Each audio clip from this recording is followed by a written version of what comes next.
Ladies and gentlemen, welcome back. Scottish Falcons episode 9 now. The third iteration of the AFN International Saturday Scrimmage. And we have a heap to get through. Exciting times in Flowery Branch. But before we start, as always, my co-host with the most, Des, how are you, my man? How you keeping? I'm fantastic, mate. Busy day. And we've went from effectively having no news to having too much news, interview after interview after interview. And luckily, you've had time to kind of digest some of it. I've digested a wee bit, but there's still a bucket load of stuff to go through. So I'm looking forward to the episode. Yeah, me too. As I say, I finished up doing my research, as you know, about 20 minutes ago. So I've digested some of it. Some of it might repeat on me. But yeah, as I say, there's a lot of things to talk about today. First comment, Cam in showing love. He'll be in a little later on for you folks as well. So he'll be on to talk some stuff. But as I say, just to start things off, there's a lot going on. But first of all, we'd like to shout out the 3Ds: desire, dedication, and devotion. This isn't just about the players. This one goes out to the fans. So I wore the hat for a reason, and I tip it to you. Salute the ATL faithful, because, as I say, when coaches were coming to camp today at half six, they were saying that there was already people queued up, just already waiting to see the boys. And I mean, that says everything. That says it all. We love our city, we love our team, and it's amazing to see how many of us are out here to show it. As I say, Miles Garrett said as well that it's the best attendance he's seen at Flowery Branch in the 4 years that he's covered the Falcons. So you love to see that. But how have you felt about what you've seen for camp today, man? How have you feel things are going so far? Yeah, I need to do the same. Shout out to the fans, because I mean, that heat, you can see the heat, you can see the players that when they're getting interviewed and the sweat is dripping off them. Now, obviously, they're doing a workout, they're getting hydrated, they're getting in and out of the changing rooms, they're getting showered, all that kind of stuff. These fans were there from 6 o'clock this morning. You know what I mean? Now, 6 o'clock, that's only 11 o'clock our time, so our day's only just started. Never mind what's happening in Atlanta. 100%. There was 5,000 fans there. Now, this is what I love and this is what I hate. All the media bashing all about how the Atlanta Falcons haven't got dedicated fans, and how Atlanta is a terrestrial, is effectively a mix of different people, and how Atlanta can't sell out stadiums and all that kind of stuff. And then you look at the camp training, and there's 5,000 people there. You tell me any other training camp in the NFL that's got 5,000 people at it, and it'll be still looked on as there isn't much to do in Atlanta, this and that. In that heat, that what was that, 80, 90 degrees, and they're out in attendance, most of them without any shade or umbrellas or anything like that, just to watch the fans. And the hill was absolutely swamped. I've seen the pictures, and the hill was absolutely teeming with people. What's up, Leo? I hope you enjoyed camp today, my brother. And it's his birthday coming up in the next few days, so I hope you have a blessed time as well. Thanks for always showing love and support to your boys. Absolutely. As I say, just breaking down some training camps, so a lot to get through. But while we're on the subject of shout-outs, there's one we forgot to do on Thursday for our boy, wide receiver 1, Mr. Drake London. So he has just turned 24 on the first day of camp there, so a big shout out to him. I hope he continues to ball out and makes us all proud, because, as I say, the guy's an absolute animal. He's a stud, and as I say, got a little visual to prove it. absolute baller. And the happiest of happy birthdays to you, Drake. Enjoy your. I hope you enjoyed your day, my man. And see, to be honest, mate, I wish Drake London a 2025 Super Bowl championship ring. That's what I want him to have for his birthday for next year, mate. A 2025 championship ring. That does it for me, mate. Super Bowl ring. That's what I want him to be wearing next year. That's what I'm doing. I'm already putting the wishes up. So on Thursday, as most of you know, if anybody's watching that doesn't know yet, I turned 34 years old on Thursday, and that's going to be my birthday wish. Give us that damn Lombardi this year. That's all I want. I mean, and as you say, mate, it's the fans deserve it. When you see that turnout, the fans deserve it. And that heat, you know what I mean? And all this Atlanta bashing and all the garbage that we hear in the media every day, all the time. I mean, I seen a clip the other day from, I think, CBS, and it was all about how all the news that's coming through about Michael Penix and our Atlanta Falcons are real contender. I mean, you look, Bjan Robinson, you know what I mean? Drake London, Kyle Pitts, Darnell Mooney, Ray McLeod, Kadero Hodge, and you're then into more and more. You've got in the defense Jesse Bates, you've got AJ Terrell, you've got the new guys, Xavier Watts, Billy Bowman, you've got James Pierce, you've got Jalen Walker. I mean, it's all. I mean, this is a young team. Some it's experienced, and some it's not experienced. Kyle Pitts, and as you say, we'll get into the pressers a little bit later on. But one thing that really stood out to me is how confidently Raheem's saying, "We've got more rookies than what y'all think we do, because we're counting these sophomores as rookies, guys like Braylon Trice and the guys Rook who haven't had the chance to kind of, and of course MPJ is in that conversation too." Because of the fact that essentially this is his first year. So a lot of guys seeing your first action. We love to see all the comments. A few guys in here for the first time. So hey, Corey, AD, as I say, comments from training camp, let us know how you thought it went today. As you say there, Des, 92 degrees, Leo's saying it was. So an absolute scorcher. Well, all we have to say is that we love yous, so don't take this the wrong way, but yous are a bunch of lucky, jammy bastards. Yes. Because here is what...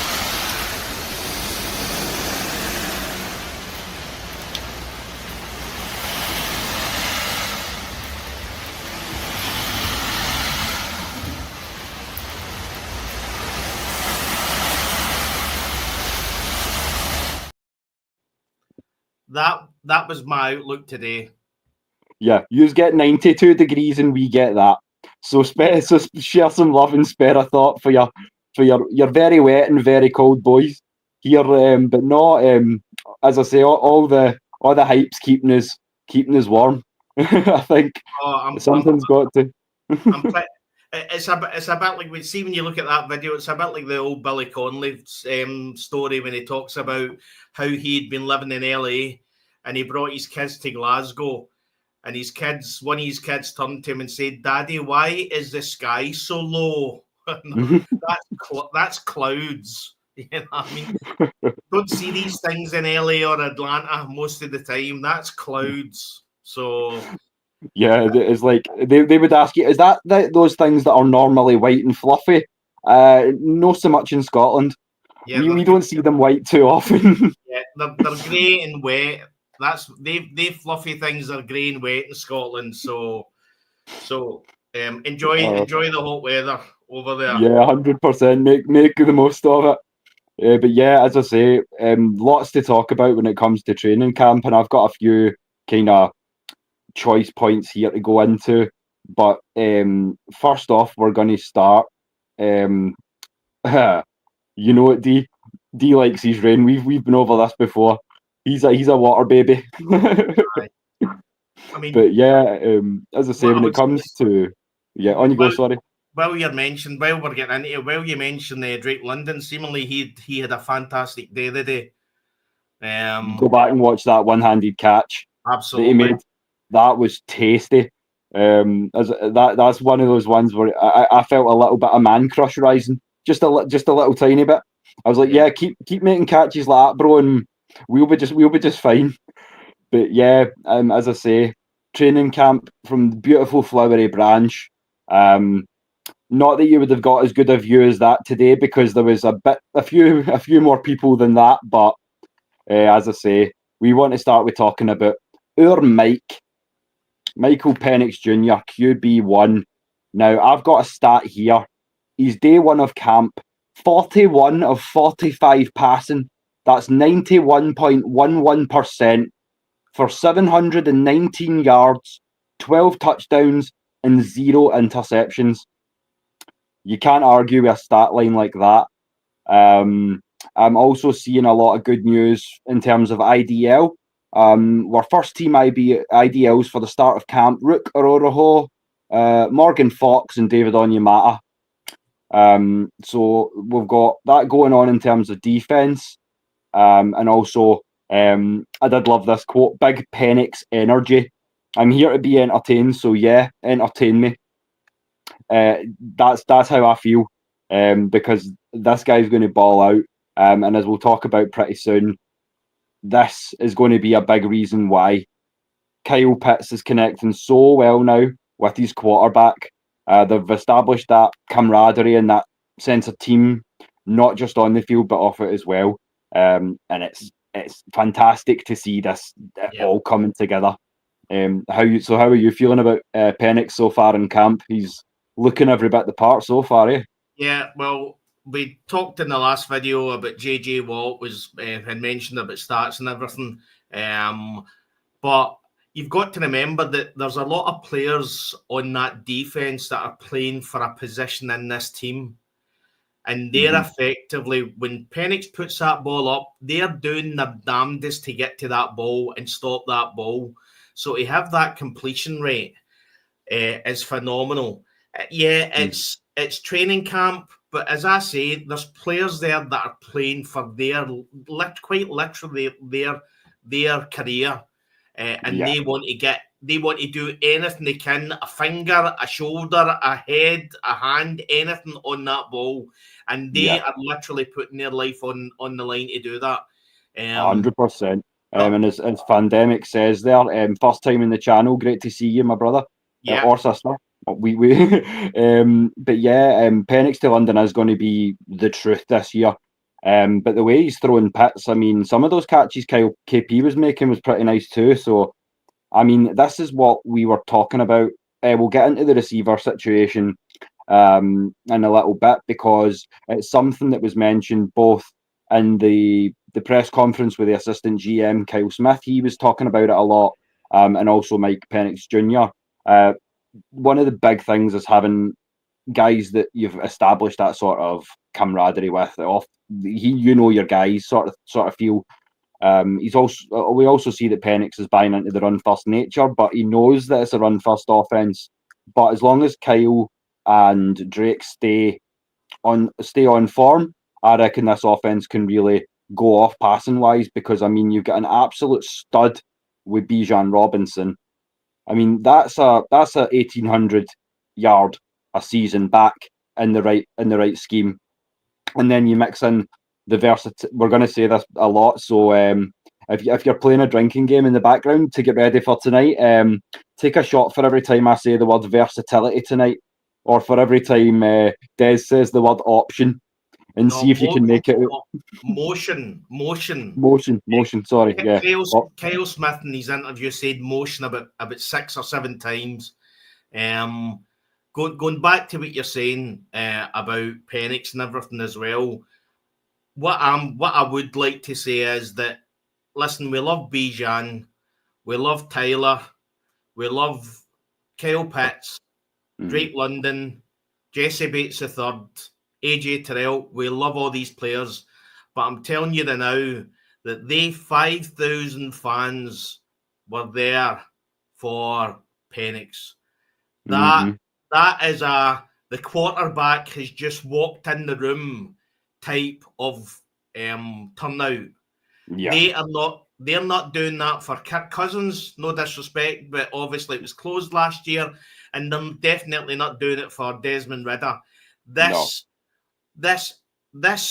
And again, you look at some of the interviews that again, you can all go and have a look. You just sense it. It's different this year. We're not just delusional fans. It is different this year. Michael Penix Jr. I mean, so quickly, I want to go on to Blank's interview, if I may, if that's okay, Will. Yeah. Yeah, by all means. Now, Blank was talking about how his 24th year and how his second year in, he spoke to one of his guys that he knows and asked him, I think it was one of the general managers that used to be at Tampa Bay, and he asked the guy to go out and find out in the last 30 years what breeds success. And the guy come back and Blank said what it consists of was consistency of ownership, consistency with the general manager, consistency with the coaches, and then consistency in having a proven QB. Yeah. And he said that's what gives success.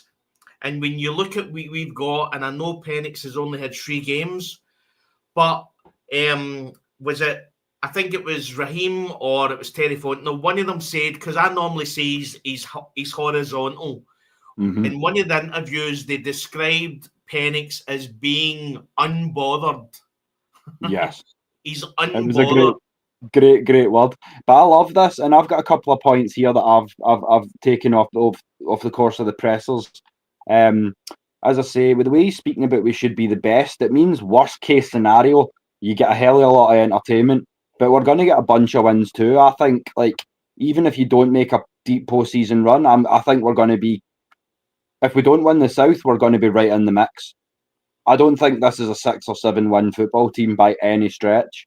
Talking about the 3 games as well, I know MPJ is talking about how well he feels the importance of game speed reps has been to his ability to transition to the pro game, just build that confidence and consistency. But I also like that he's taking accountability for that. I mean, he's said that the benefits to his pro style offense in Washington, we were talking a little bit about how convoluted the playbook was with motions, with audibles and things. He said that because of the system that he ran at Washington, he's quite used to that. The only thing he had to relearn was like terminology and things. So it's been quite a smooth transition for him. And he doesn't seem to be struggling either the way that Kirk was, with kind of getting everything inside the lid, so to speak. Well, I mean, the best thing to do is go back and look at the Giants game. I mean, there was a few overthrows, but I mean, there was no mistakes. The offense was working. You know what I mean? So effectively, he walked into the Flowery Branch on the Monday morning, and that was him effectively training for playing with these starters. You know what I mean? Good point there by Ricky as well. I mean, we have got they're at the age where they're hitting their peak at the right time. So we could be the dominant offense in the league for a good couple of years. I mean, these boys are all 23, 24, 25. Yeah. So we could go on to run the table for 4, 5, 6 seasons here if we play our cards right. So there's a lot of different things we could potentially be looking at. But again, well, going back to obviously Thursday, obviously you had some issues, you were off. We spoke to the Patriot fan, and effectively what I was saying to him, Louis, isn't it? Was it Louis? Yes. Yeah. What I was saying to him is there was times where, well, what I had said to him was that if you took the GOAT man, don't mention his name, if we take the GOAT, who you mean, number 12. Yeah, if we take the GOAT man and put him into the worst team in NFL, they're going to be better, simply down to the fact that him being their quarterback gives them hope. So they're going to try a wee bit harder because they've got potential that they can do something. There's nothing worse, as you've mentioned that a few times, with the mediocrity in Atlanta. There's nothing worse than being tied down with the mediocrity and the feeling around the organisation that we accept mediocrity. And I mean, I had this out with a Browns fan just today. He was talking about the comments that Baker Mayfield made about the Browns QB situation, and he went, it's not my problem anymore. And we went, okay, fair enough. But I went, but now you've got the QB lottery. I won't speak too harshly about it because obviously in Atlanta we've just kind of sorted our QB wheel and got a bit of consistency. And he went, but is it solved though? And for the first time I went, well, only the next 7 months is going to tell us that. But for the first time in a long time, all signs are pointing that way. It looks like this is the guy. But as I was saying about the Goat Man, because the Goat Man had that thought process, he knew that he was good. He didn't have to have coaches telling him he was good. No. And that effectively dragged the team. There was times where he dragged that team forward because he wouldn't accept mediocrity. And Penix is saying all that. Nobody's lambasting him when he's coming out and saying we should be the number one offense in the NFL. Mm-hmm. You know what I mean? Yeah. Nobody's coming out and lambasting him when he says that I don't just want one Super Bowl, I want 2 Super Bowls. No, I love to hear that talk. I love to hear that talk. But when Desmond Ridder came out and said that there was a whole load of Falcons fans come out and just ridiculed him, do you know what I hear when Michael Penix Jr. says all that stuff? Absolutely nothing. Because they're looking at this guy, and anybody that is anti-Atlanta Falcons is looking at this guy and thinking, do you know what? This really could be the guy. Yeah, you know what I mean? I would love to see it. I'm gonna throw a wee caveat in there. He will be a 2,000-yard rusher, but not the next one. I think he's going to be right under that. I think he's going to do maybe 1750. I think your next 2,000-yard rusher is going to be Saquon, purely because of the style of offense that they run in Philly. But I'm not going to say that Bjan's not going to get there. I think he's got every possibility. But if you talk about the next 2,000-yard rusher, for me, I think that's going to have to be Barkley, personally. What do you think, Des? Yeah, I would agree. I mean, the way I look at it is, as you mentioned that earlier on, we've got a young quarterback. Now we can effectively give him all the glory that we want to give him just now, but he's still young. He still only played 3 games. If you've got a young quarterback and you want to filter everything in slowly, the best thing to do is give him a fantastic run game. Take the pressure off him. Let him get used to it. Let him get used to the different teams that he's up against, learning different defenses, and again run the ball. There's a possibility that this could be for Bjan and Tyler Algier. It could be a case of 2 halves of the season. Because I think Bjan and Tyler are going to get a lot of the ball earlier on. But I think when Penix gets into the groove and he starts throwing that ball and we can see exactly what he can do, I think at that point, Zach Robinson's just going to say, do you know what, just to hell with it, let him go. Let's see what he's got and just go for it. You know what I mean? But that's the benefit of Bjan. What I will say is about the 2,000 yards, I think he probably could be the next 2,000 yards, but I think that'll be a mixture of rushing and pass yardage. So I think if you take the 2 of them, because what you'll see that as the offense starts to effectively use Penix more, it's going to be a case that the run game is going to kind of dilute itself. But at that point, Bjan can then be a pass catcher. And then we can use him like that as well. So as you say, can I throw in that X factor in there then? Yeah, okay. I was talking purely as a 2,000-yard rusher. Yeah. But I mean, if you add in receiving yards, then he's probably get a good chance of breaking 2K this year. Yeah. Because I think floor rushing wise, he's 1,500. So say even he doesn't perform his best and he gets 1,500, he can make up that 5-6 in receiving yards pretty easy. Yeah. I feel because he's burst and he's cut, which is the main point. Gonna pull. We might reuse a couple of photos here, but I mean, as we've said a million times on this show, game appreciates game, and when you've got not only the best running back in the league, but also the Madden 26 cover athlete, Saquon Barkley, they're making that just horrific hurdle there. When he says that, like, argue with your mama on this one. I think I'm great. I love my cuts. I No love one in the league myself. cuts like Bjan. Mm-hmm. I love myself, but I can't do what Bjan can do, and they cut. Yeah, he's the next great one.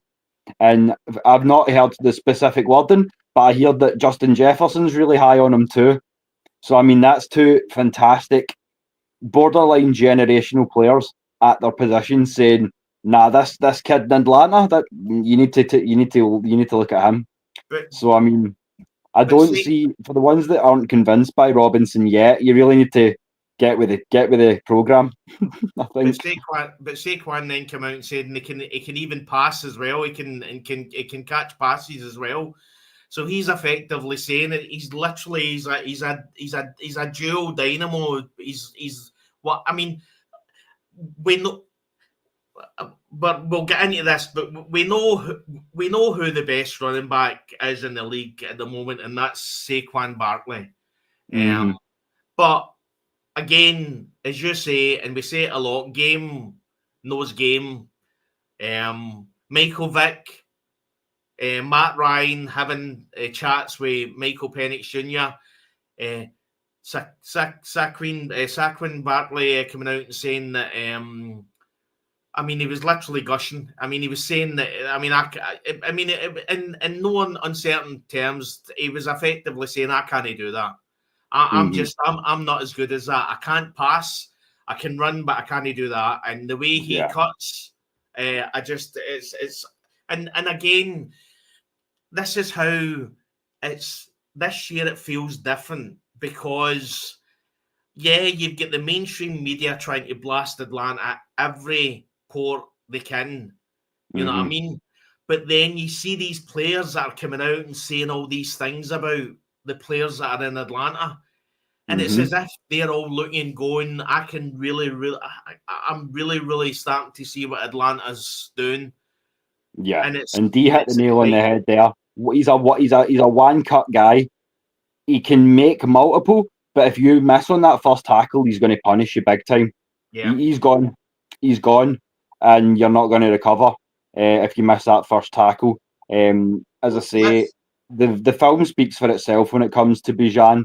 And a shout out in the chats to again all the great questions you're dropping here tonight. Yeah, let's jump onto that, mate, because it seems to be really busy tonight with comments. So as I say, shout out to Georgia Texas boy, another regular in the channel. Good to see you back, my friend. Thanks for repping. As I say, any questions, just drop them in the chat, guys. As I say, as Cam says down there as well, watch the film on Bjan and it will tell you everything you need to know. I agree with Corey. As I say, he'll get the 2,000 rushing, but maybe not this year. But yeah, the top 100 video says everything you need to know, and we'll talk about the top 100 because believe you me, that's some disrespect. Yeah, he made it. That's great. There's not 61 players that are in the league that are better than he is. And there's no chance. And there's certainly no 5 running backs. Because in the interview, 4, I think in the interview he said the 5th rated running back. Now, I know for a fact Jahmyr Gibbs is going to be in before him. Yeah, that makes sense. And possibly, like, but that's purely based on the offense that he's run. I feel like if Jahmyr Gibbs is playing in Cleveland, he's not rated number 2. No. I feel like that's the difference. And that's why I would almost rather go. Jahmyr Gibbs isn't in the conversation, but if you want to talk about pure production, I would probably go Saquon, Derrick Henry, and then Bjan at 3, maybe. Yeah. Something like that. If Jahmyr Gibbs was on an 8 and 9 team, he's not getting the plaudits that he's getting. Yeah. Bjan was on an 8 and 9 team, but in 62 is disgraceful. But again, I'll say it again. We picked It really up is 62. I mean, I'm looking at the picture, and as sick as he looks, man, like, tell me that doesn't look just wrong in all sorts of levels. Come on, people, make it make sense. That's all I'm asking. Yeah, I mean, see, from my point of view, the numbers are round the wrong way. It should be 26. The guy should effectively be in top 25. When you've got Saquon Barkley saying how amazing this guy is, then I mean, we had the story earlier on, Will, as well, that about there was general managers out there that hadn't even put Bijan Robinson on his top 5 running back list. Yep. I mean, what are they watching? I don't know. A lot of people like the kid in Tampa. I can't remember his name offhand, but they like the kid in Tampa. But he's no Bjan. It's no close. I think a lot of. I don't want to use the B word because that's a bad word. We don't want to say bias. But the Bill word. No, bias. All right. We don't want to say bias, but I think certain pundits just look for like pride other certain skills above others, and I think that's the problem because it seems like no matter who ranks it, we never quite get the love. So I don't know what measures they're using, but as I say, while we're talking about rankings, we pulled this up. I think it was last week. Yeah. We the ratings on Drake and also on Jesse Bates at 92. It was like, I don't know what they're thinking. Realistically, I feel like the only Falcon they're going to rate as a top 30, top 40 threat is going to be Chris Lindstrom. Chris Lindstrom, yeah, it's going to be Chris Lindstrom, and Chris Lindstrom's the best offensive lineman in the league. You know, I mean, he's the best guard. Yeah, he's the best guard. I think the best lineman or offensive lineman in the league, with Trent Williams coming up towards retirement, I'd probably say it's Penny Sewell, and then Chris Lindstrom right behind him. Yeah. Because that kid in Detroit is a monster. He really is. But yeah, as I say, Chris is something else. I mean, I think definitely the best guard in the league. What I would say, well, as well, is you look at Drake London, 97th. How many wide receivers is going to be in front of him? That sounds like maybe 7 or 8. Possibly slightly more. Well, again... Well, we're talking about... Sorry, on you go, mate. No, I was just going to say, but again, like, slice it up.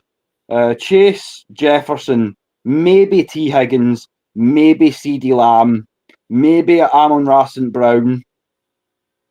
And then you're thinking Drake. Maybe 6. He's not as low as like 9 or 10. I think, yeah. But as the comment says there, D's hit the nail on the head again. 1 more games and we'll see Drake and Bjan rise. I feel like, that's going to speak for itself because they're going to be the reason we're winning games. It's down to Penix to lead it, but we know who our ballers are. Let's keep it 100. I watched the Jake Matthews interview earlier on the day, and he said that Drake London is the most competitive person he's ever been around. Says that he hates, seemingly today as well, he was running routes again, so he was rerunning the route.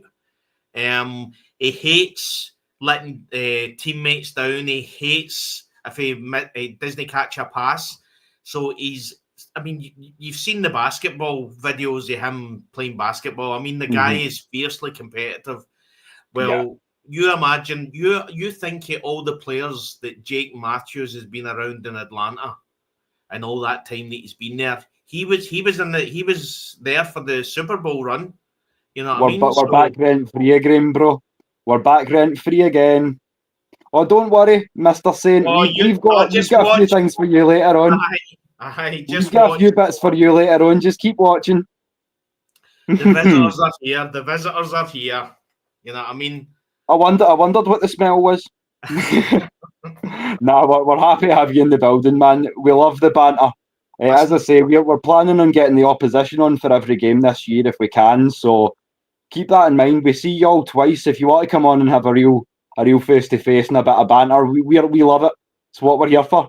We don't care who the audience is. You know what I mean? We'll laugh at you no matter what. Exactly. We laugh at ourselves, so what makes you think you're any different? Yes.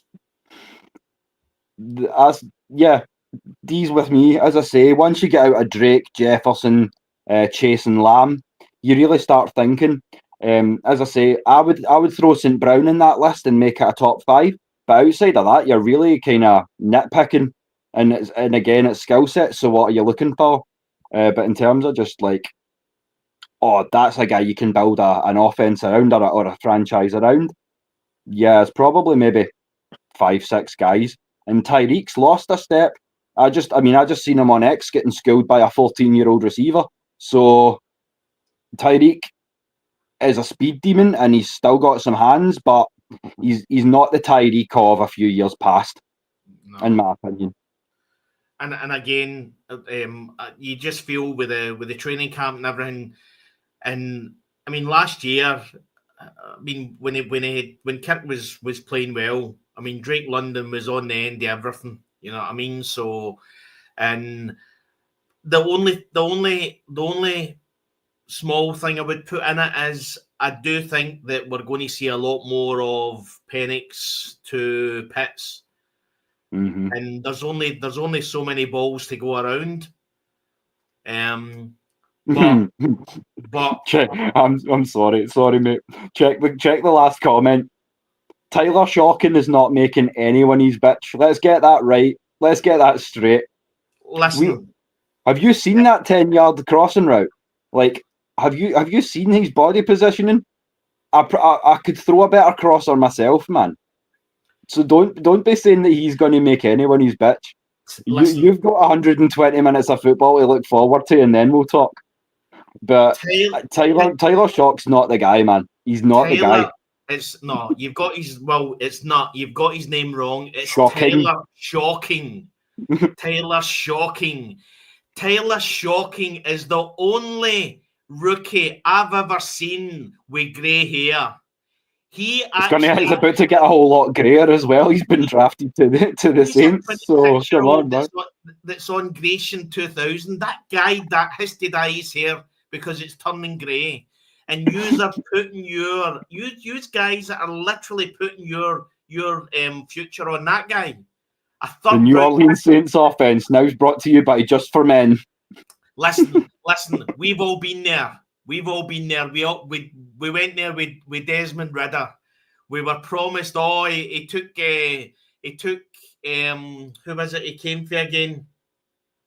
Cincinnati. Yeah, they took Cincinnati to the semi-finals of the national championship.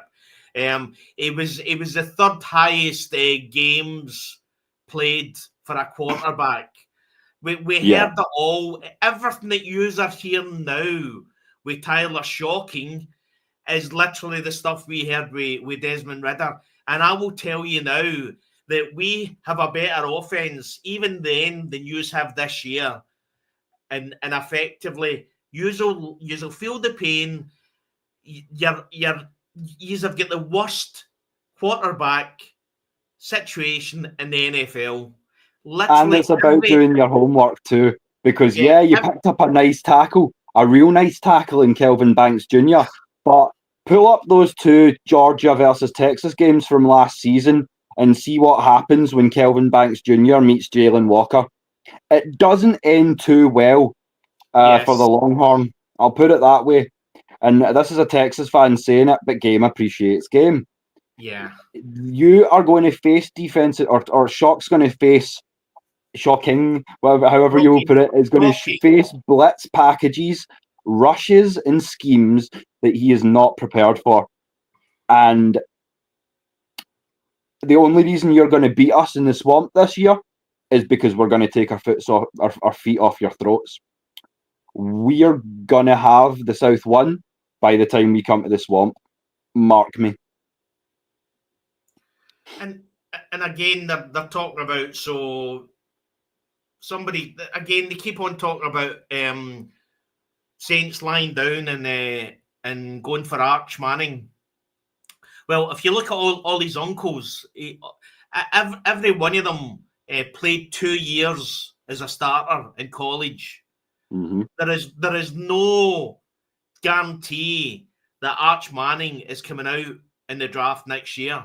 So do not hit me with the garbage that we're just going to be bad this year because we're tanking for Arch. No, you're not. You're tanking because you're garbage. That's why you're tanking. You're tanking because they'll change the narrative though to say it's this kid for Florida they want. Oh, if Arch doesn't come out, we can always get that kid for Florida. Nah, these are just terrible. Yeah, he's a major quarterback decision. He's went for Tyler Shocking. Mm-hmm. You know what I mean? At the end of the sleep day, in that bed. At the end of the day, if I've got a credit card and I run up a massive bill and then I buy another credit card, I get another credit card and I transfer all that onto the credit card. And then I keep doing it and I keep doing it and I keep doing it and I keep kicking the can down the road. At some point, the debt man is coming to your door. Mm-hmm. And at some time, you're going to get the chap on the door and it's, he has to go, cut him, get rid of him, we can't sign him, done. And yous are now starting to feel that. Yep. Really, to be honest with you, it's just... Put up the comments, with comments. It happens in swings and runabouts, but all I'm going to tell you is if what I've heard about New Orleans cooking's anything to go by, you're not cooking shit, bro.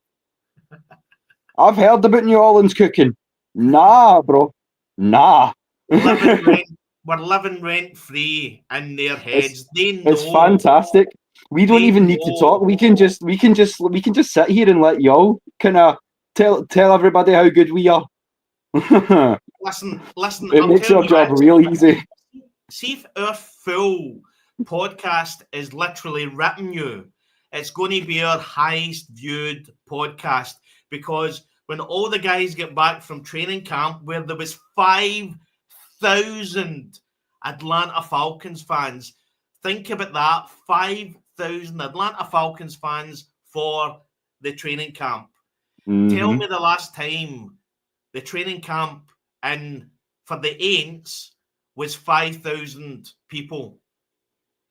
Well, they tried to get 5, but did they not lose 2 or 3 to Gators? They're in the middle of the swamp. It's not a nice place to day camp. I mean, to be honest, I seen a fight, but I think that was a fight to get out the gate, not to come in the gate. And that they heard the Falcons still had some money to throw around, and they were like, "Get me out of here! I'll sign with you." They're fighting to get out in New Orleans. Honey Badger seen the ship was sinking and got out of there. Listen, I'm telling you now, Derek Carr probably fell. He probably mistakenly fell down the stairs one night just to get out. I mean, he knew as soon as he signed for the Aints that it was a bad place to go. You could see it straight away. And again, that was a $150 million contract. Yeah. Did they hear anybody? Does anybody bring that up when they're bringing up the $180 million Kirk Cousins contract? And you know what? To be fair to you, you're brave for bringing that talk into a Falcons chat, but Chimerian, I do need to tell you, brother, it's not just us that are laughing at you. It's not just us, because Raheem the Dream He's laughing at you. Yeah. Every Terry is laughing at you. yeah. Let's all laugh at New Orleans. Yes. And that's literally Raheem Morris has just read some of the comments that's come out, and that's him laughing. Every mock draft has got the Aints at number 1.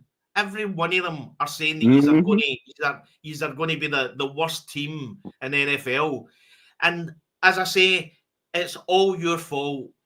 Yous have kicked the can down the road year after year after year after year. We'll pay the guy next year. We'll pay the guy the next year. We'll pay our debts next year.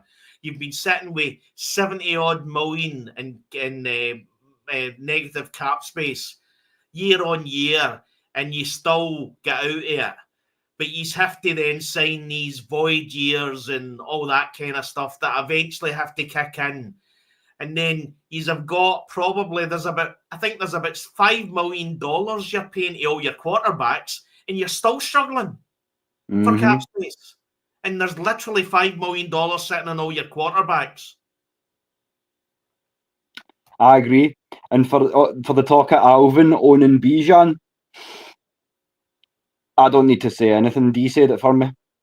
Yeah. So thanks for that, D. I mean, the fact, as I say, we've been there. The fact that they're pinning their hopes on Tyler Shocking is shocking. The fact we've been there.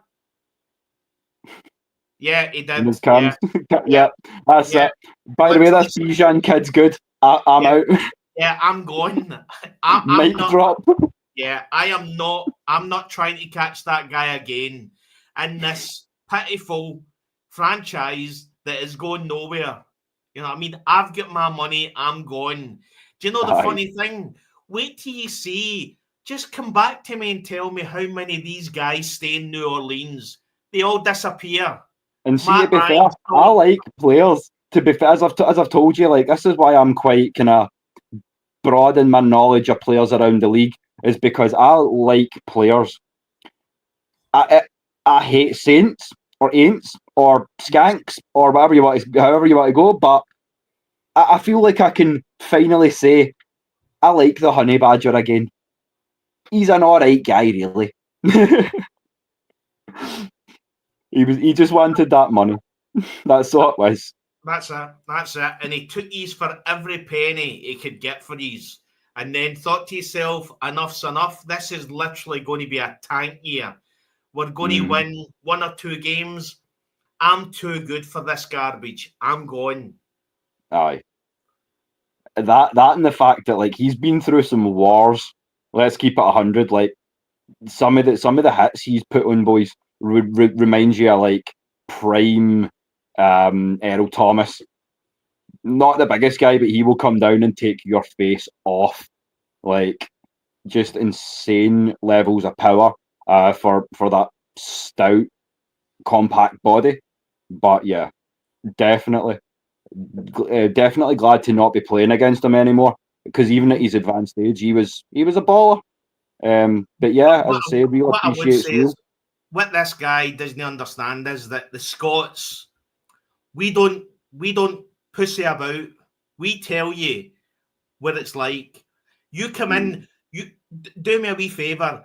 See if you're ever, because I'm assuming some of us morons go over to New Orleans.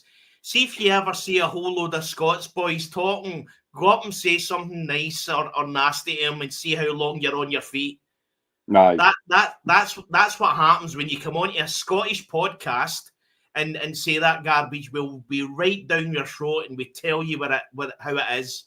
We do not pussy about, and we tell you, and that's the way it's always going to be. You come on. You'll find no sandstone in our granite when it comes to the rivals. You'll find not an ounce of sandstone in our granite, not a drop of water in our whiskey. You're getting it hard. There's no garbage, no political correctness here. You come on and you have a go at our Falcons. We're going to tell you exactly what we think. No bullshit. You're getting it. So equal rights, equal lefts. Bugger off to CBS and do things with them. They'll come back a wee bit nicer to you, but you're not going to get it here. Oh, the bounty ring? Yeah, 100%. You mean the one that Brett Favre was supposed to get until you categorically set about ending the man's career? Oh, we remember that ring. So it's a little bit tarnished, is it no? Might want to give that another polish. But moving on, because we're not spending 2 hours on the Aints. We're not giving them the real estate. But yeah, as I say, there's been a hell of a lot going on. But always fun to see the rivals on. We love it. We love the sparring sessions, and as I say, it's training camp. It's when the real snaps start to happen. Well, not really, mate. Not really. If you're the Aints, the only thing that's happening in their training camp is fights. The players are literally fighting to get out the gate. Yeah, I'm basically just waiting to hear that the New Orleans Saints have offered a workout to Jake Paul. I think that'll be the next one. But yeah, in terms of our training camp, just getting it back on track, one of the big storylines coming out of the last couple of days. So Darnell Mooney, it's a shoulder injury. But on the positive side, the coaching staff are saying that he's going to be back within a few weeks. For any of the people down in the chat who've not read into it enough yet, or were feeling some kind of way about it, the deal to bring Chark in was already on the table weeks before training camp came into fruition.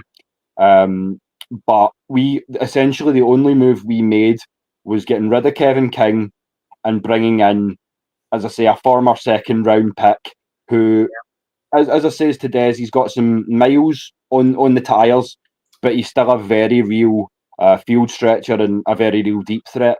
So how do you feel about the signing of Chark then? Yeah, I think without the litany of injuries, I think he'd probably be in another team, or he would probably be doing a lot better. But it's constantly injuries. You look back at his record, and it's injured third week, out for 2 weeks, injured. So there's a lot of injury issues. I mean, it's a win-win for us, because effectively we've got a veteran presence there at wide receiver. They would really need another person. Yeah, again, we've seen what happened. I'm trying to remember who we brought in a couple of years ago, and he never played one snap. It was the same time we brought in Darnell Mooney. That's right. I can't remember the name, but I remember the scenario. Yeah, and again, he signed for 1 year, was out, and that's it. So, I mean, the wide receiver position's always important, so it's always good to have something there. You know what I mean? So, so I mean, it's a good. You can beat up on Kyler if you like. We've got other business to attend to week one. We've got some Succaneers to beat. They're coming to the Benz week one. So, I can't remember, when do we first play New Orleans? Is it week 6? I think week 5, week 6. Let me just see. Let me see what. Nah, we can't have that. At least we can agree on that. So at least we'll give you 1 brownie point for that, and one gold star, because at least we all hate the Succaneers.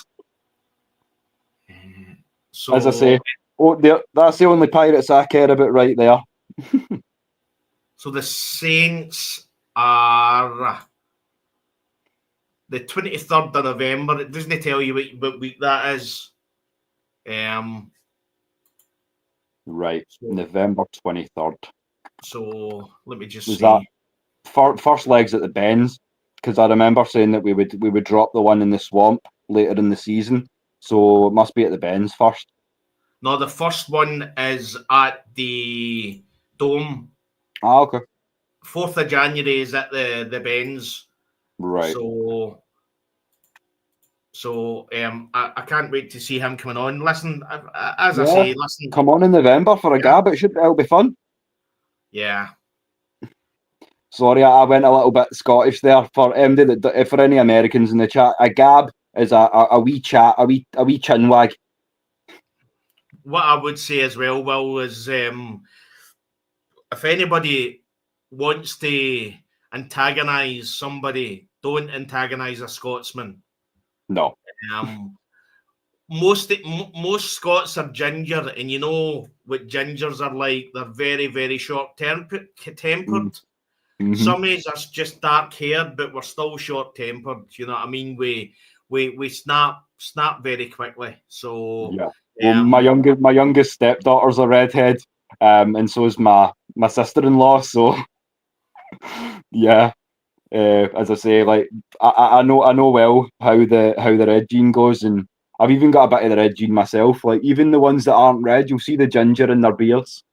So when the sun comes out, you see how much red there is in Scotland. Yeah, we say we're actually blue. We need to we need some sun before we turn white. Yeah, just perennially grey. Yeah, and when you're living in a country that all it does is rain all the time, that's why you're short-tempered. So when somebody comes on and has a go at the team that you love, then you're going to let them have it. So, the other thing is obviously the Darnell Mooney injury doesn't look as bad as what it seemed, Will. No, it was just apparently a shoulder knock. He's going to be out for a couple of weeks. We'll wrap out that 3-4 wins by November, bro.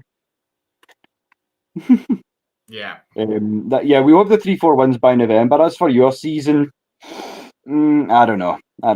It's tough to say. As long as you beat Carolina, there's no one in the league should be losing to Carolina. But apart from that, so we'll give New Orleans 2 wins. How's that 2? Yeah. I mean, to be honest, mate, I've got to say, I mean, the balls of this guy to come on, I'd be a ball of sunshine. You'd be more than welcome, D. As I say, we're normally friendly as hell, but the last one that came in here and tried to badmouth the Falcons in Glasgow Cross, me and Des deep fried him and put him in a pie. So that's what happens to people that start rogue shit in Scotland. If you look and see what a Glasgow kiss is, just Google what a Glasgow kiss is. That's what happens. No, they'll know because it's in Drew McIntyre's offense. Although he really has no right to use it because he's not for Glasgow, he's for Ayr. But we'll let him away with it. It's an air kiss when he does it. Right enough, I wouldn't fancy an air kiss for him because he's a big old boy, but yeah.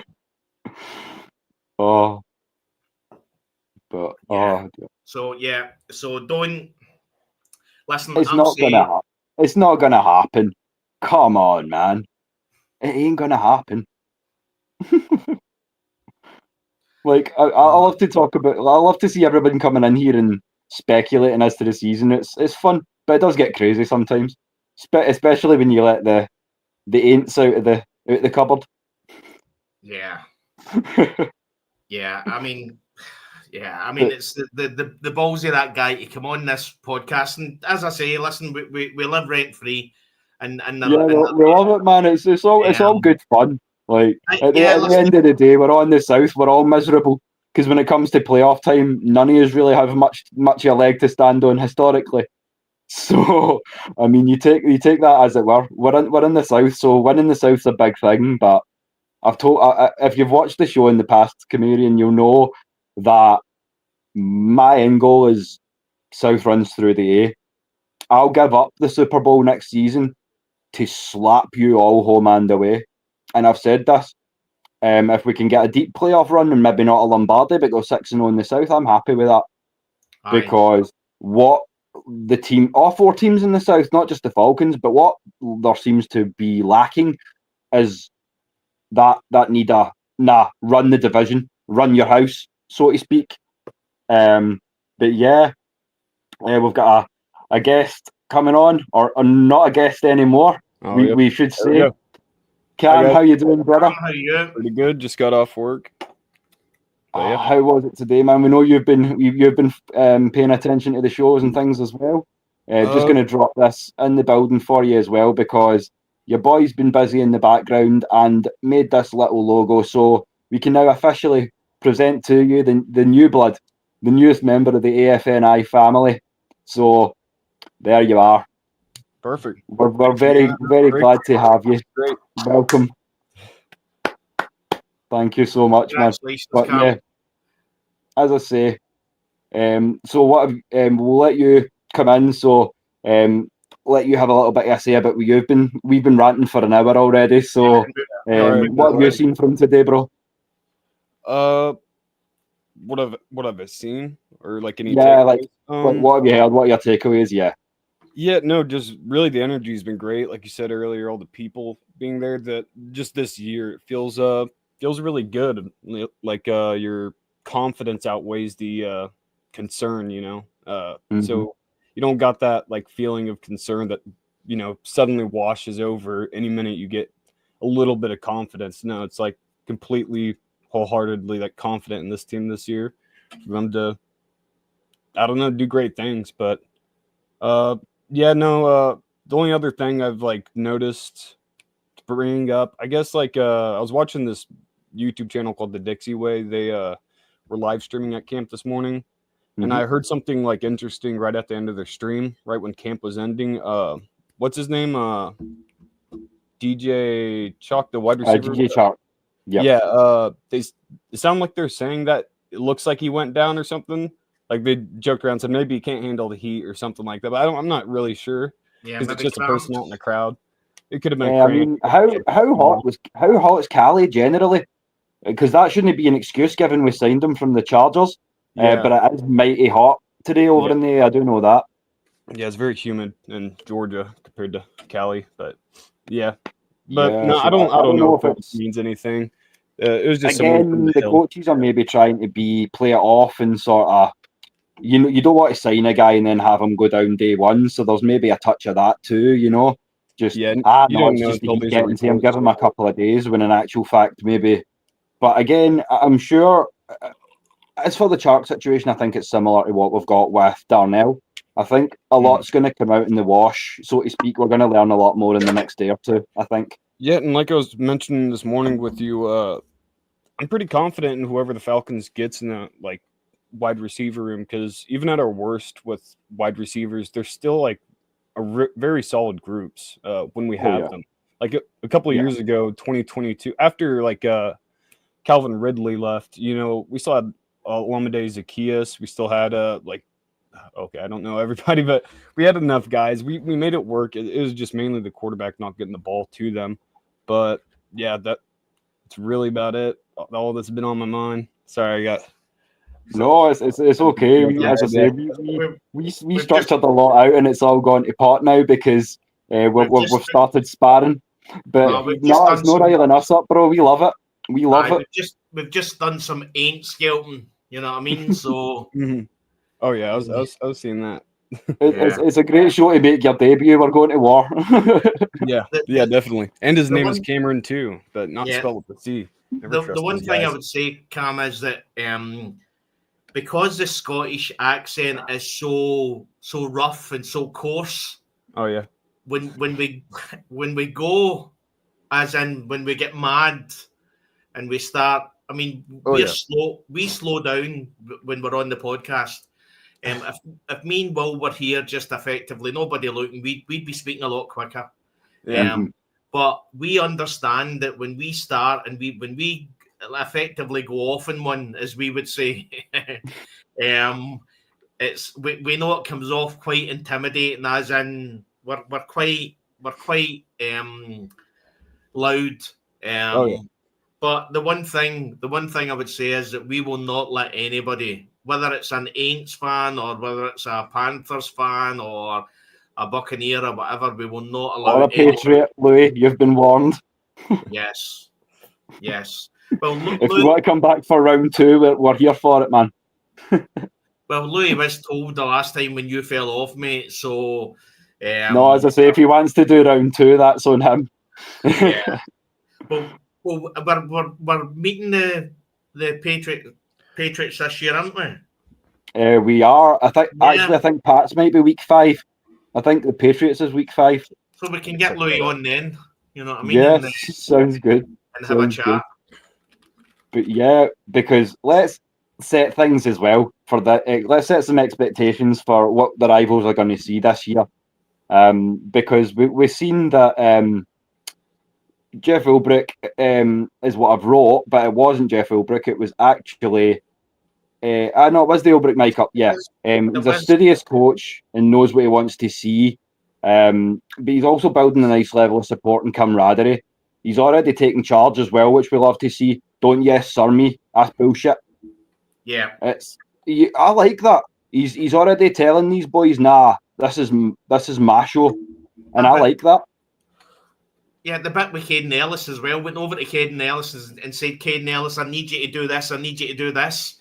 And Caden Ellis says, yes, no bother, absolutely. So they're all buying into it. I mean, it's certainly no Jimmy Lake's defense, that's for sure. No, and thank goodness for that. Yeah.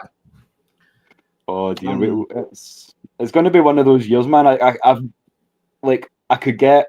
I don't want to go too far, but I feel like, as I said a few times, I don't think we've been this deep this early before. At least not since I can remember. So it's a real good feeling to be as excited as we are this year. And as I say, like, all the news in the South seems to be the Falcons, because they know what's happening. They know what's coming. They know 100%, Derek, what's coming. Derek. Couldn't agree more. What I would say is, going back to Arthur Blank's interview, he was actually asked whether he felt that they were going backwards as an organisation by obviously going with Raheem Morris and then obviously going with Jeff Ulbrich. And his words were that obviously the few years that Raheem had at LA made a big difference to him. And again, he said the same about Jeff Ulbrich, how Jeff Ulbrich was a completely different person, scheme-wise and everything, after he went to the Jets. So again, there was some tough questions for Arthur. You know what I mean? He came out and he said that he doesn't tend to be. Most people who know him will say that he's not a patient man. But he does say that at some point, and he said year 1, year 2, at some point he needs to bring in the people that he believes are going to make the difference, and then leave them to get on with it. So, and this is the thing, like I've said to you, like, yes, it was a full coaching staff amalgamation, these picks, but a lot of people were going, no. Round day 2 was more Raheem's side of the coin, and day 1 was more Ulbrich's. But I mean, talk about a man who knows his defense. You can't go wrong when you're talking about Jeff Ulbrich. He conducts himself as a man who knows what the fuck he wants. And when you talk about bringing in quality, just look at this pair of first rounders. Absolutely. I mean, come on, is that not a pretty picture? And again, in Kyle Smith's interview, he spoke about how he loves the fact that Jeff Ulbrich will look at players, and effectively, once he actually sees how the player plays, he can say, oh, I had so-and-so and so-and-so doing that. He's similar to him. I'll put him in there.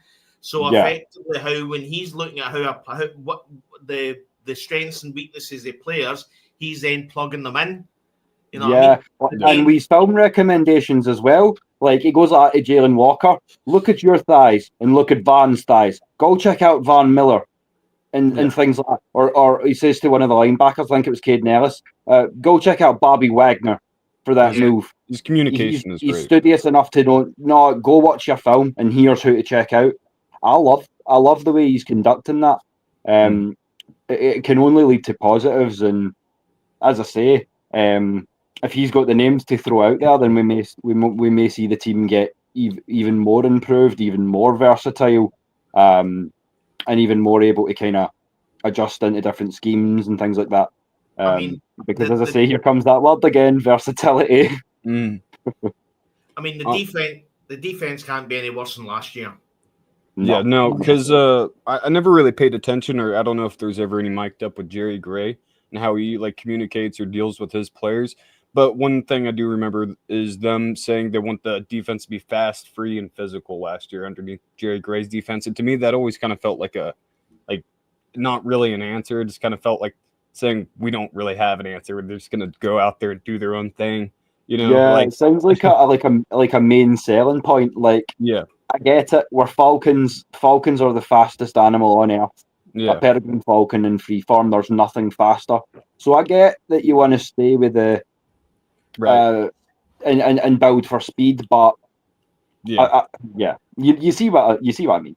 Well, Yeah. yeah, they never really specifically hit on anything that was an apparent problem with the defense, which I guess speed was one of them, like getting to the outside and trying to move, horizontally across the field, trying to contain. But yeah, Yeah, I mean, I and think this is what I was saying. Sorry, last year's defense was like a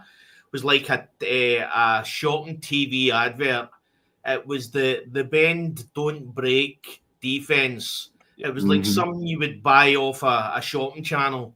You know what I mean? And see if I don't ever hear again, bend don't break. I'll be I'm happy. so sick of that statement. Like, I Yeah. swear to God. it's, If yeah, I hear it once in Madden, I'm literally taking out the PS and selling it back. It's over with. So you heard it here first, EA. If you're thinking of putting that vernacular in the game, don't. Yeah. it's like Please don't. Yeah, this car it stalls but doesn't crash. There you go. That's it. You want this Exactly. vehicle? Like, Yeah, that's it. Yeah. Oh, Mm.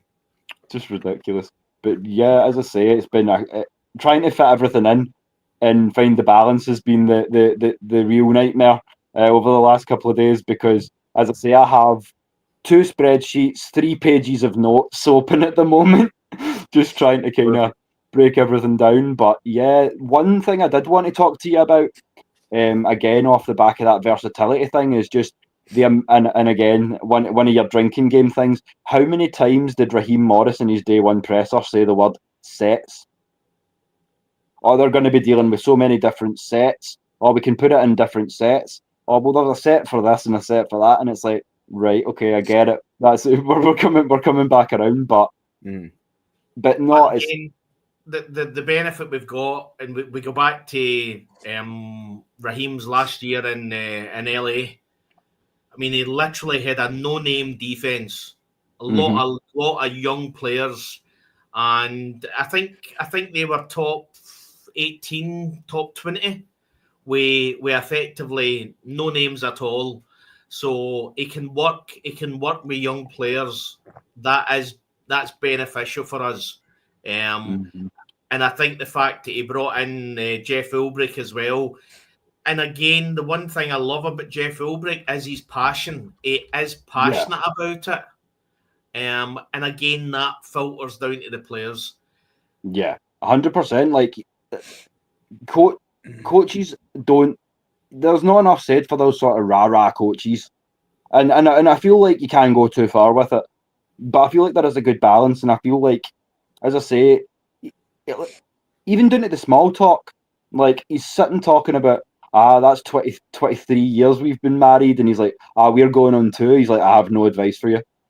Just creating that sort of personable sort of, and it filters down. Like, as I say, if it's the guys you want to spend time, the type of guys you want to spend time with off the field, you're gonna go to bat for them on the field, and again, that boils down to the level of maturity that Michael Penix Jr. has and wanting to build that with the offense, and make sure that these guys know, whatever comes, I've got you, so to speak.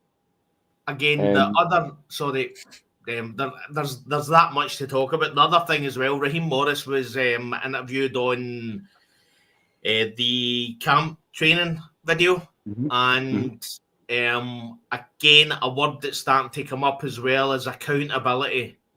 So there's a lot of accountability, and I think, again, the offense, I don't think we have to worry about the offense. I think Jeff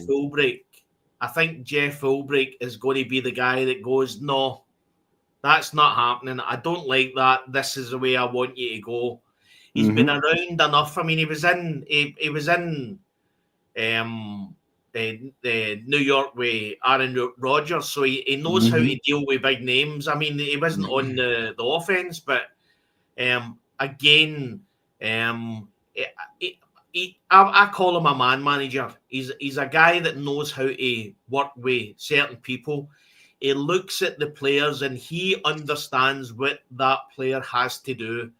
He looks, and off the back of that, as you say, back into what Raheem was saying about sets, it's the perfect amalgamation. We have enough players to be versatile and have a lot of different scheme fits for a lot of different offensive and defensive options. And we've also got a defensive coordinator who excels in seeing what a guy does well and putting him in that position to do it. So I think that, as I say, he's a great fit. And I think, as I say, it's really going to come to bear this season. I go back to it. And you've got our quarterback, as I say, just to harp a little bit more on that Aints fan. At least we finally got our QB. No, they have got you guys QB. not so much. No, they have got the QB. He's called Shocking. Tyler Shocking. Oh, shucks. That's what his name is. The grey-haired 52-year-old rookie. That's what he is. Oh, the rattled and shucks. Born at 28. Just weird occurrence. Oh, but that's the guy. You see a picture of him on Facebook and put up a question mark.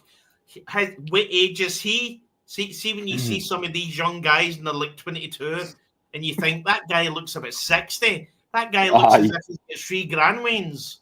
Definitely. Oh, the other thing for Kyle Smith that are really Pixies. You guys still got Jake Hainer though, so it's all right. Is that sorry? I said you guys still got Jake Hainer, so that's all right. Yeah. You can take some great photos. That's for sure. Yeah, man. We can do. But yeah, I just so much of the training camp pressers and things like that are shouting out individual guys that we've already said. But one thing I did love from the Kyle Smith one was he says the whole offensive line is a massively consistent group of guys, and those are some of the guys that we are most excited about. Now, this was one I wanted to put to you, Des. A lot of the play for the blindside argument isn't quite as prevalent as it used to be because a lot more quarterbacks aren't operating from directly under center. They're mixing in a lot more shotgun or pistol. So you've got a lot more time before the pressure's in your face. So there's not as much pressure on your blindside tackle to make that block. Yeah. And again, as I say, you can bring in tight ends, running backs, other guys to kind of bulk that up if you need to. But I'm so glad to see the O-line finally get some love. And I can't state enough how proud I am that we've finally come to a point where we've got 5 guys where it's just like, no, that's the 5. And then we've got depth to there. So, as I say, crazy depth. But again, you look at Ryan Nuzzel was get interviewed today. And again, him, Jake Matthew, and Caleb McGarry, they've all been asked about this blindside. Yeah. Mm-hmm. Jake Matthew said, what does it feel like to not have to worry about being the blindside guy? And he said it doesn't. He says, we don't ever look at it like that. It's all about just effectively blocking the man in front of you. It was like, he says, it doesn't really matter what happens. He says all we're looking to do is looking at the man in front of us and try and block and try and make sure that they don't get to the quarterback. You know, you're not looking behind you while you're blocking, and also like the quarterback rollouts too. Like they move around; they're not always just staying in the same spot. So it's like the position of where the blind side is changes within seconds of the play happening. So yeah. And again, he said effectively we don't know what he's doing behind our back, so we just need to effectively do what we can do and hope that he's doing what he can do behind us. As some of our coaches used to tell our linemen, what goes on behind you is no your fucking concern. Keep everything in front of you. Mm-hmm. Yeah. That's basically how it is. Behind you, your guy that you're blocking is probably the one who's tackling your quarterback. Yeah, if you're seeing your own QB, you're in trouble. Nah, if you're looking behind you, you're on your arse. You know what I Aye. mean? And you've just literally in your quarterback's on his ass after just being Aye. sacked. So And same thing with the whole wide receiver too, and how the ball spins. Like if the way that changes your entire game, there's bigger concerns than, you know, as that person as a player. Like they should just be able to catch a ball, and a lineman should just be if the able to block ball's somebody in front. spiraling, and Moira's made this point to me. My missus, she says basically the whole diamond and web thing is there's too much in it. Just catch the ball. Yeah. You know how to catch things that are thrown at you. So I think there's maybe a bit too much in the diamond web. I mean, I know that's the way fundamentally. I will admit we'll be able to tell you when you're coached as a receiver, if it's above your waist, you throw up the diamond. If it's below your waist, you open it up, and you've got the web. But that doesn't work for every pass. The only thing it does affect, they did that thing where they had Tom Brady throw down a straight line on Sports Science or something like that, or whatever show, and it does affect it by right hand. Like even the most accurate quarterback cannot throw in a straight line. It veers a little bit to the left or right, depending on which hand you throw with, and that's known to adjust to that, other than Michael Penix himself.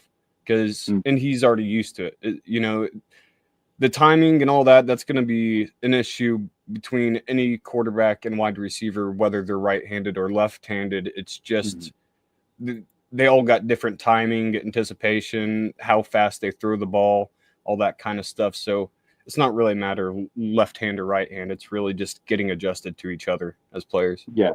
And as you say as well, it's about getting that rhythm. And whether your QB's a lefty or a righty, the more you're out there catching balls from him, the more you're going to build that, okay, I've got his rhythm down now and he's got mine. And then you'll start to get that level of connection where he will know where you're going to, your QB knows where you're going to be before you get there. And then you can start leading passes a little bit.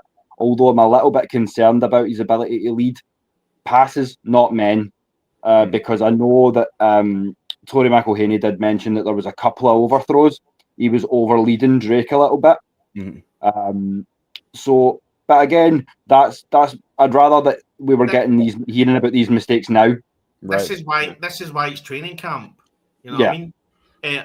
What the other thing as well, Kyle Smith's interview, he was asked about when they went to Seattle, or they went to Washington.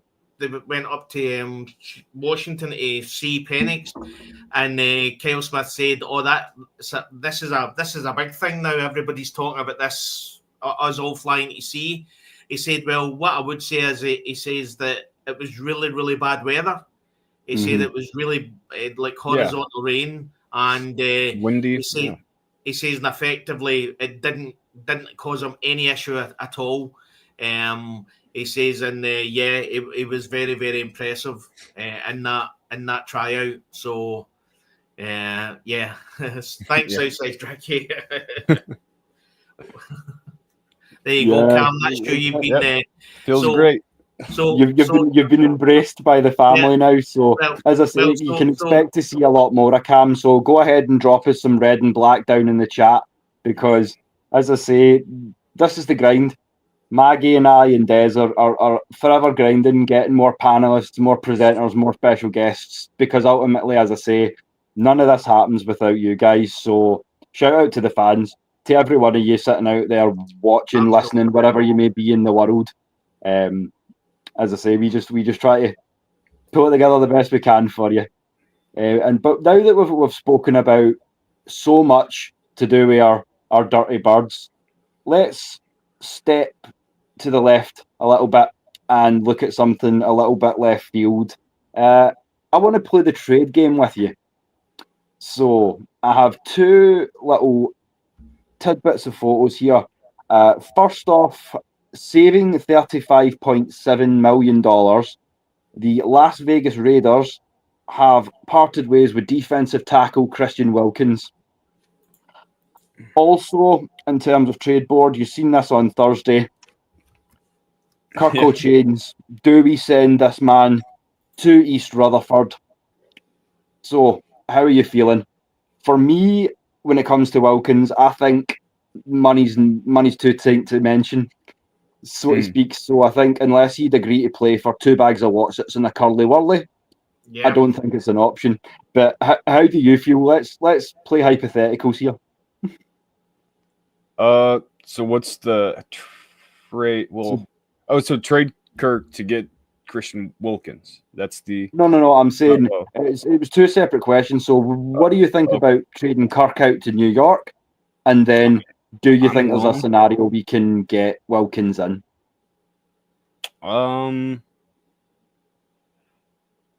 Yeah, no, I would definitely trade Kirk to the Jets. Just get that out of the way. You know, he's probably ready to, get into a starting position too and move on. I don't think he'd particularly want to go to the Jets. He could always say no to the, deal. But yeah, he can. Wilkins, I don't know too much about him, but I don't know. I guess there's a problem between he was kicked off the team because he wasn't technically following their rehab program, which I don't think that's like a huge offense. It's just teams, they were looking for an excuse to get rid of Wilkins anyways. It might be because of injuries. Was he not overweight, Cam? He just wasn't showing up enough at their rehab.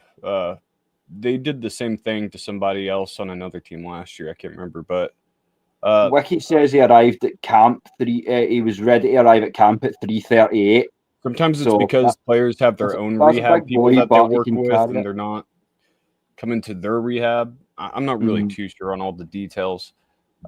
I'm not too sure. It doesn't strike me as a character issue, though. Like, yeah, no, it's not a character. I think they're just trying to get rid of him. If you're talking medical, like, your own body. It is Pete Carroll. It's a new coach. He's not married to any of these guys. He didn't pick them. He can please with however who he wants on his team or not. But yeah, 100%. And I think Pete Carroll tends to be a stickler for the rules. He's old style. He wants his guys there on time, no messing about. You know what I mean? Mm-hmm. And I can see both sides, so I like this question. We're entertaining the possibility of trading Kirk because it's $27 million that we would free up, assuming New York can take the cap, and the fact that his arm's too short. I would then on the other hand, what happens if Penix gets injured? Yeah. I don't know if I trust Easton Stick. Behind him, you have Emery Jones, who seen a little bit in the UFL, but yeah. So essentially, you win some, you lose some, and it's just whether or not what are you prepared to risk. If there is any trade that $27 million back, there's no reason we couldn't bring in a serviceable backup. But I don't know. If there is a trade that does happen, I would prefer it middle of the season because that's when you're going to get the best deal. The team is going to be really desperate, and you're going to get the best deal you can to get out of that contract. That's what I feel like. We would be best kind of holding on a little bit to closer to trade deadline. Yeah. And again, well, going back to what Kyle Smith said, said in his interview, he said that he effectively, him and all the staff, they look at every team's roster and they work out roughly who is potentially going to get cut. And they do their due diligence and they actually do their checks on these players so that, I mean, Terry Fontenot said it before, year in, year out, they're always looking to add to the actual team. So effectively, he said that he says at any one time now we're analysing everybody else's roster at the moment just to see if there's better players that we can bring in. So effectively, even once we get down to the 53, there's always going to be changes. We've seen that year in, year out. Yeah, and with Kyle Smith shouting out the 16-man practice squad, you know full well they're going to utilise that to stock up on experience, depth, injury relief, that sort of thing. But it's also a way to kind of not cheat the system, but keep some of those bodies on that are maybe on the cusp of the team, but we certainly don't want them going to anybody else. It would be a good way to lock down some of those guys. Just another thing, see Krieg the kicker? Yeah. See, because he's an international player, he can stay on the 50. There's a place for him on the 53. Is that not right? There's No, some. let me look into the details of that, but there is something like that. I think Fine there's something detail like that if they're an international player, they don't count towards the 53. Okay, let me double check that. I'm pretty sure I heard that somewhere. Maybe I'm wrong, but No, I think no, you're right. it sounds I familiar. think they make an exception for that. Yeah, can have one extra player on their 53-man roster or practice squad, thanks to an exemption. Yep.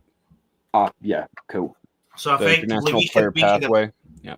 We could begin into games with 2 kickers. Mm-hmm. Mhm. So I see. To be honest, I would thought do that. Nikola Kalinic was Europe based as well with a name like that, but I got that one wrong. I'd thought that was another Europe pipeline player. See is it tight end 4? Nikola Kalinic. yeah.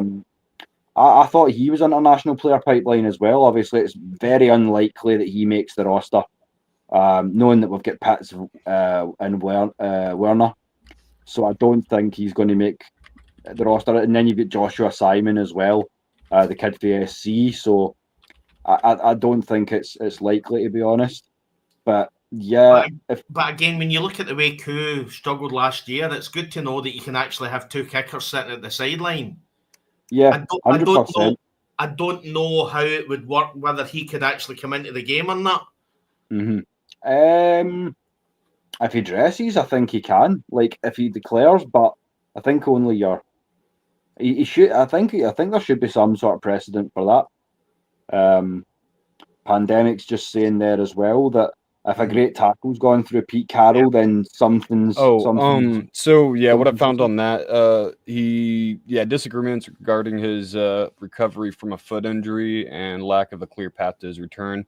They voided $35 million in his guaranteed money, which there's going to be a lawsuit about that because they're voiding guaranteed money, $35 million. I think it's either they just think he's injury prone or, they use that whole he's not complying to their rehab program. And it's probably injury. They're trying to save money. It's probably something like that. Yeah, I'm probably right. It's probably like I appreciate the speculation because it's nice to kind of think about it, but I don't think there's too much in that either, personally. And then when you talk about the camp battle with the kickers, like don't sleep on Lenny Krieg. I mean, he's got a 64 long. He's got a really powerful leg. He's accurate too. But maybe practice squad. As I say, ready to sign back up if Koo does get hurt. But I definitely think he's going to be around. I think either way. But as I say, well, if he's an international player, he doesn't need to go on the practice squad. He can actually be on the squad as an he won't be a part of the 53-man.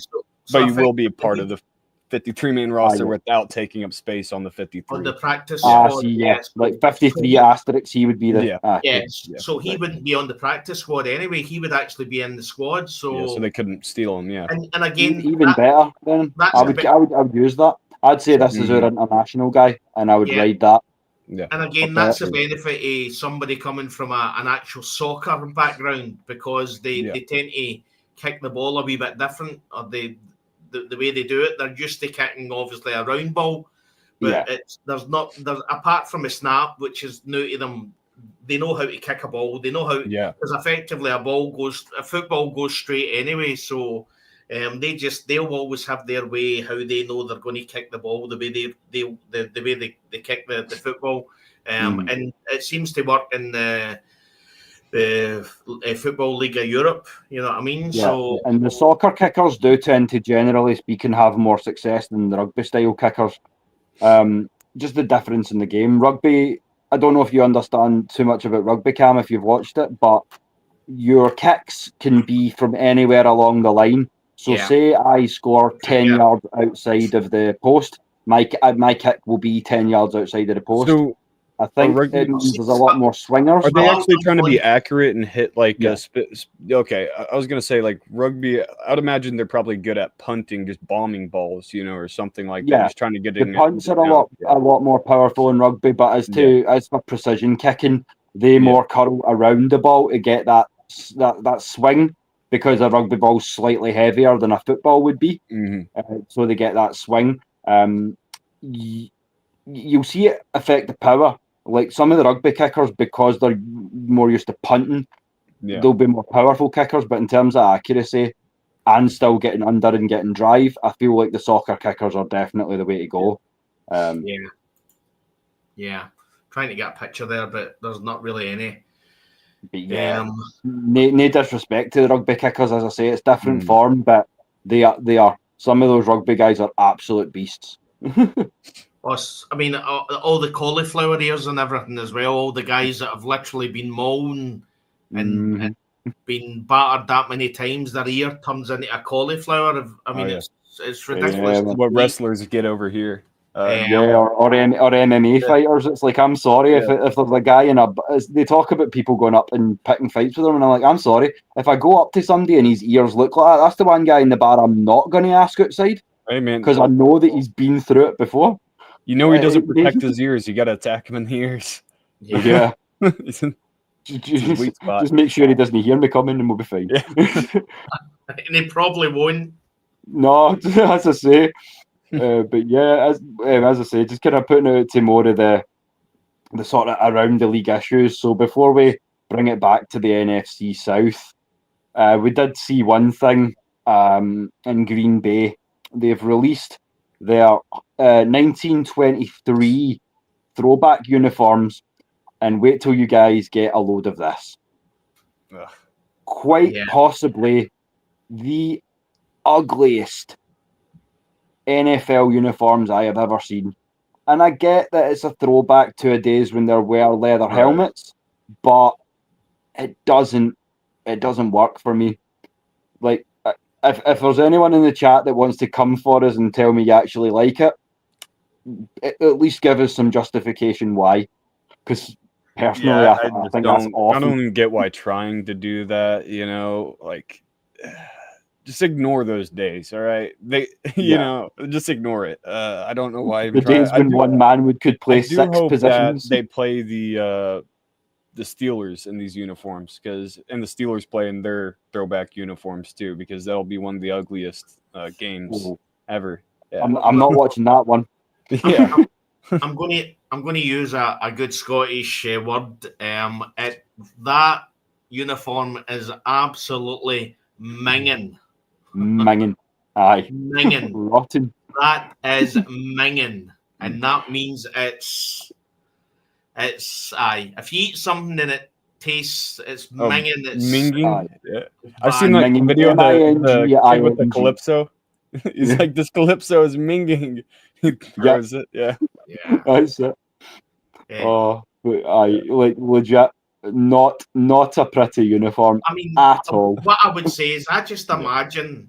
I mean, if I remember when I was young, when I was a boy at school, and I played for the school football team, and I remember getting handed my first uniform, and I felt special. It was amazing. Oh my God, I've got the uniform, the team shirt. I can just imagine some rookie who's probably get his first game. He's not played a couple of the games, and he gets his first game, and he gets handed that helmet and they tops and told to go out. He'll just be looking at this and saying, "Well, this isn't special."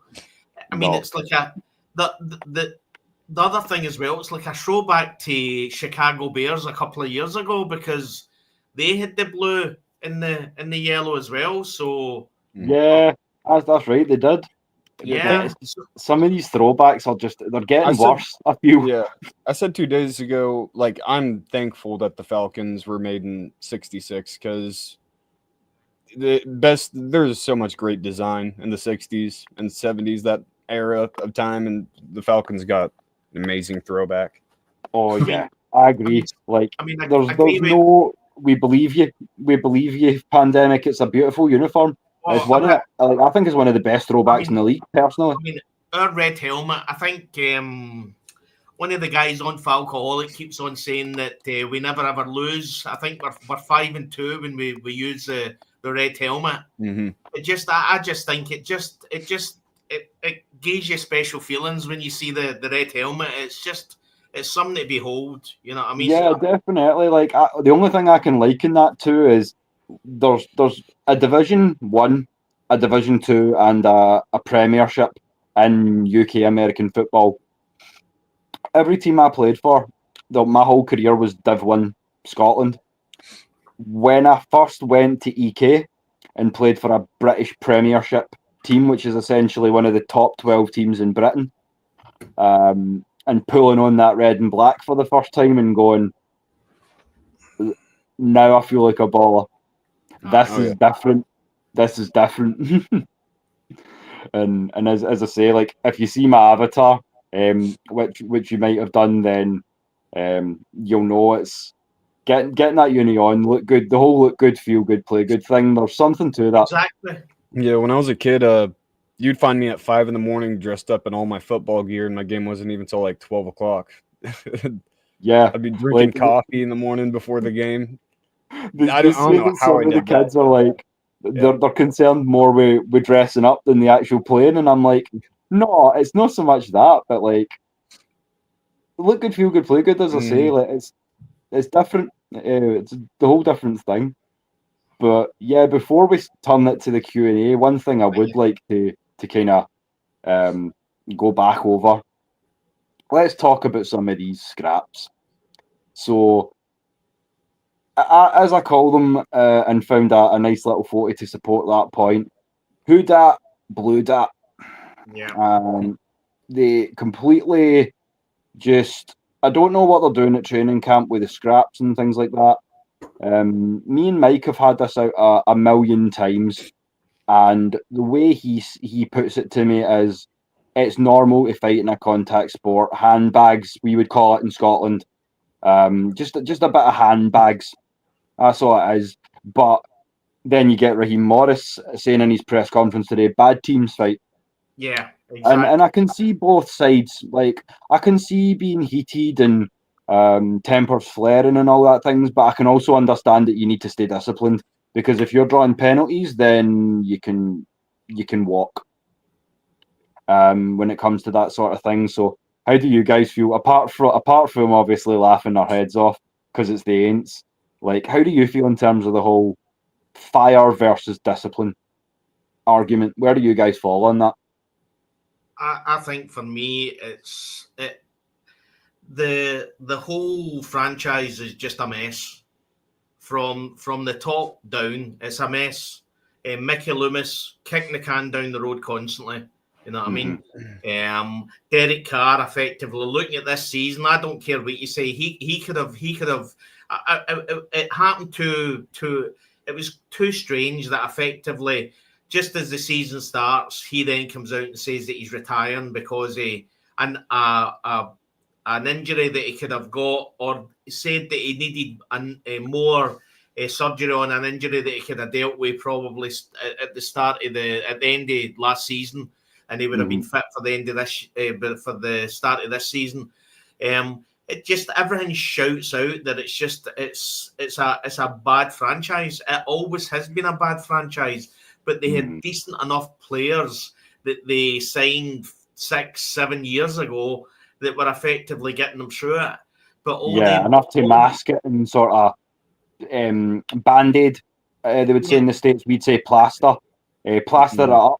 Yeah, and effectively giving them more and more good contracts just to keep them so that they can effectively try and go for mediocrity. At least, I know when we go back to when Terry Fontenot came in and Arthur Smith came in, and at the start it was all about, is this a rebuild? And they all used to come out and say, no, there's no such thing as a rebuild.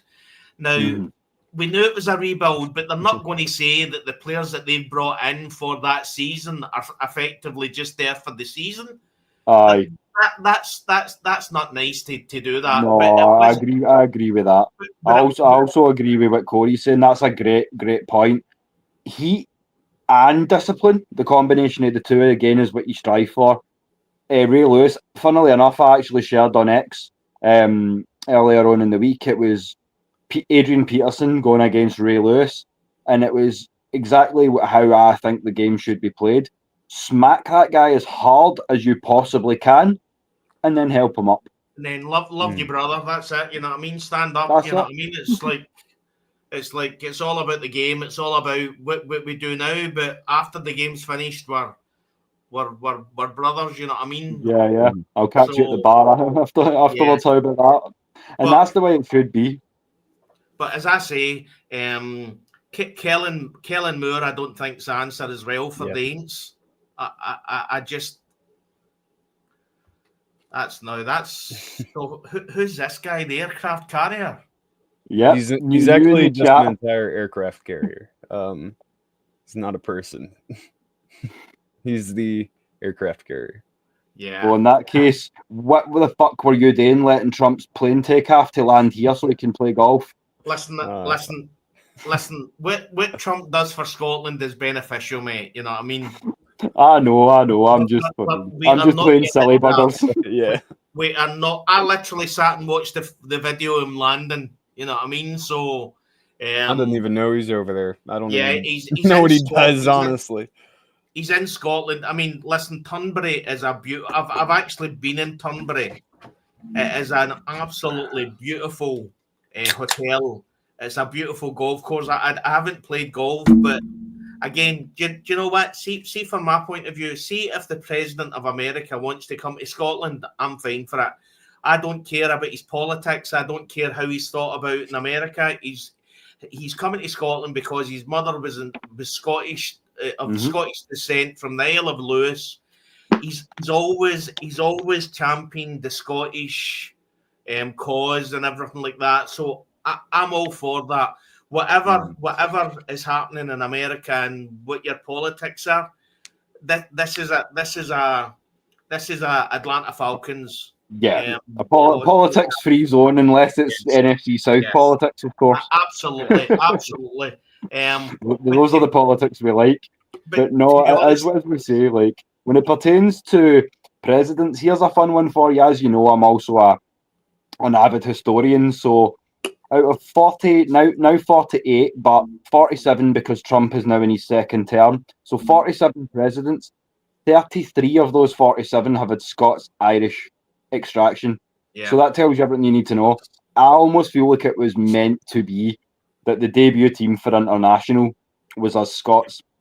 It almost feels like does it was Scotland have one this year, or does Scotland have a game this year, or they got one coming up? Unfortunately not. I would love to see it. It's all down in England and Germany, but we've got stadiums that would host it. Like Hampden Park's 62,500, Ibrox is 50,500, Parkhead 63, Murrayfield's about 60,900, and then you've got Murrayfield, which is 72,000. Right, so we've got like 4 stadiums that could handle an NFL-sized game. It surprises me that we haven't had one yet.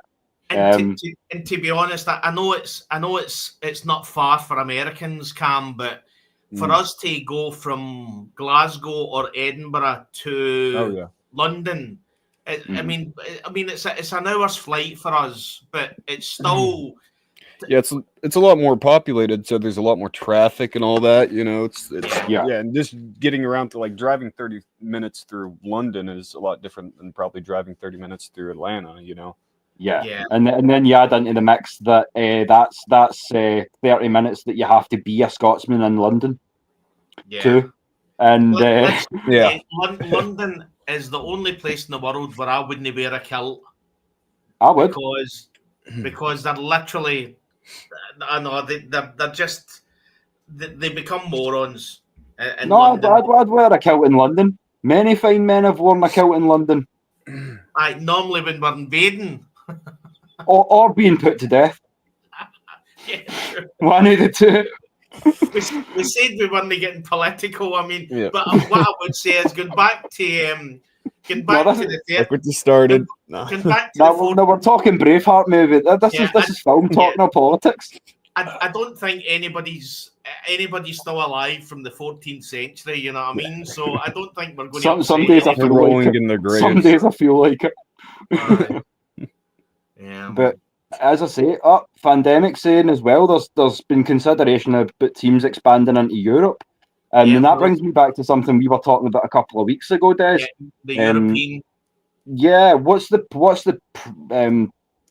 chances of them redoing NFL Europe now that there seems to be some infrastructure and a lot of the leagues can pay? Yeah, you look at what it used to be like. I mean, effectively, you look at the late 80s, early 90s that you had the Chicago Bears, the refrigerator.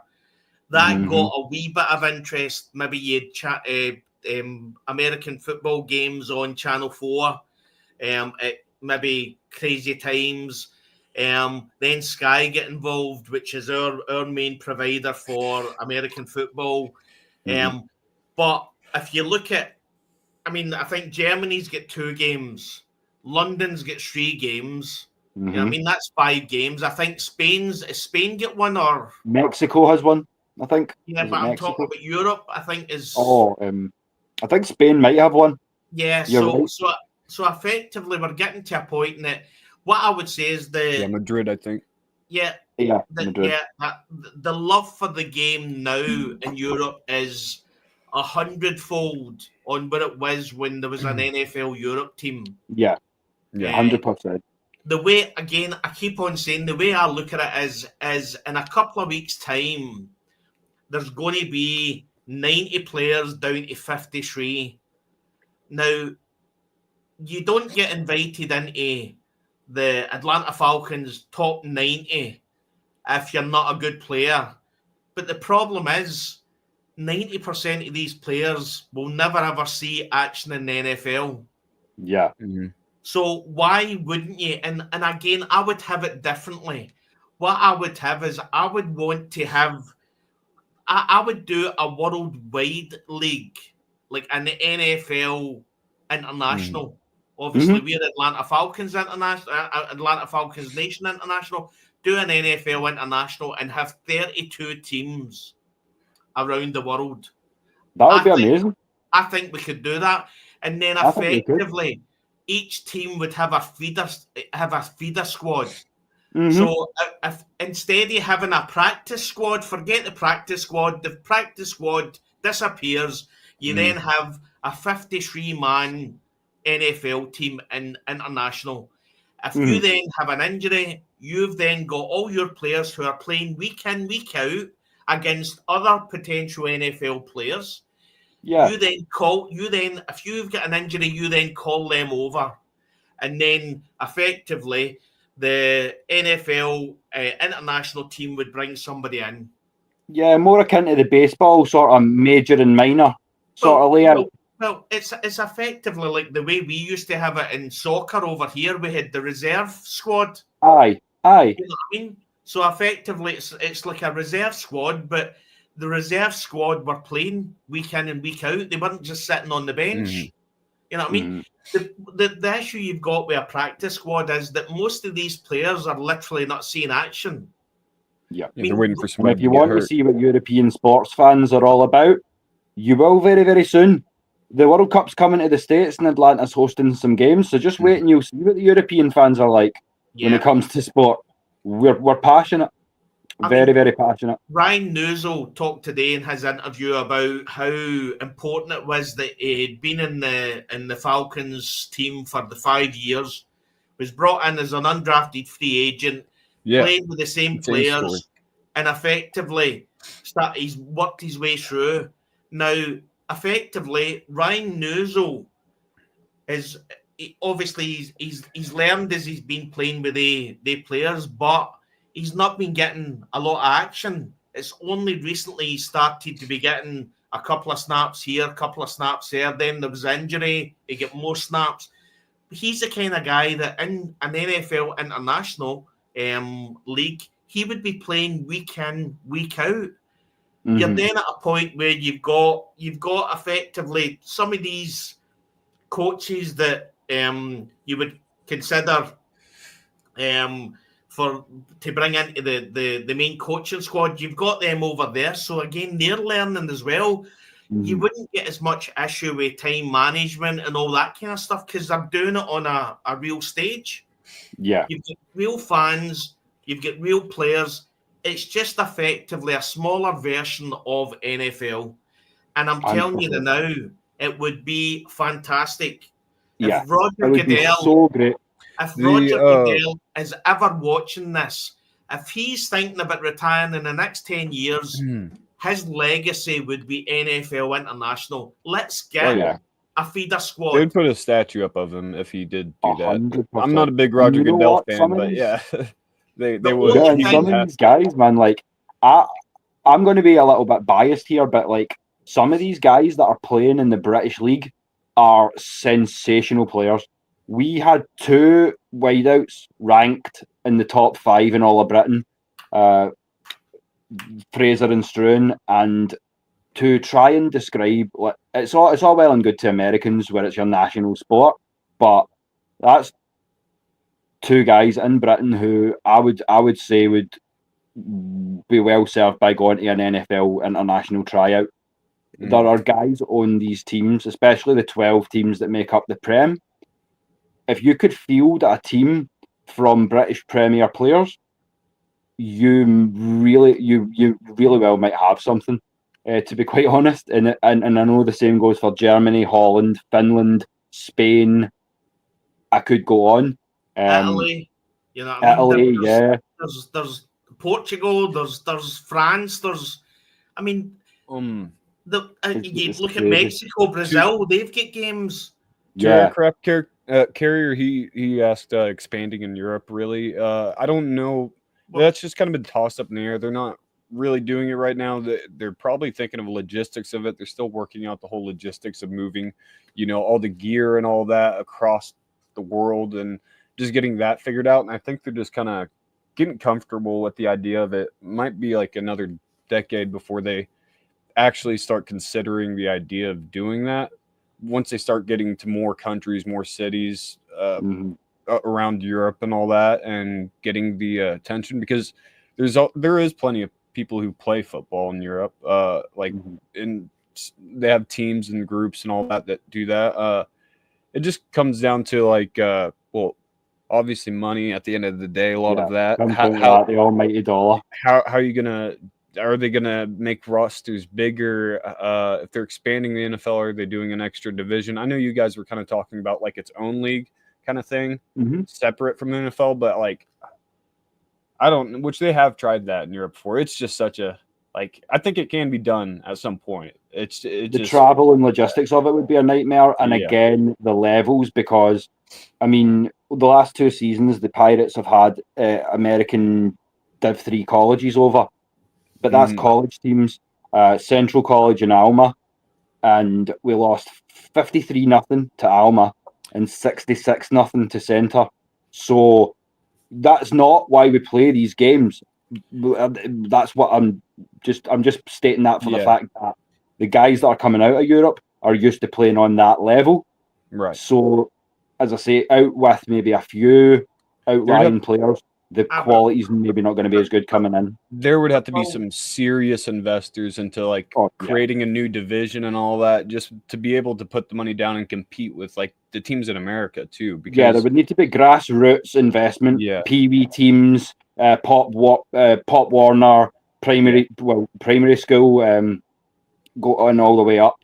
Right now we start at uni ball, so basically the guys start playing when they're around about 17, 18 and go to university. But yeah, it's not a way to get fantastic at a sport if you've just picked up at 17 and you're supposed to go pro at 22.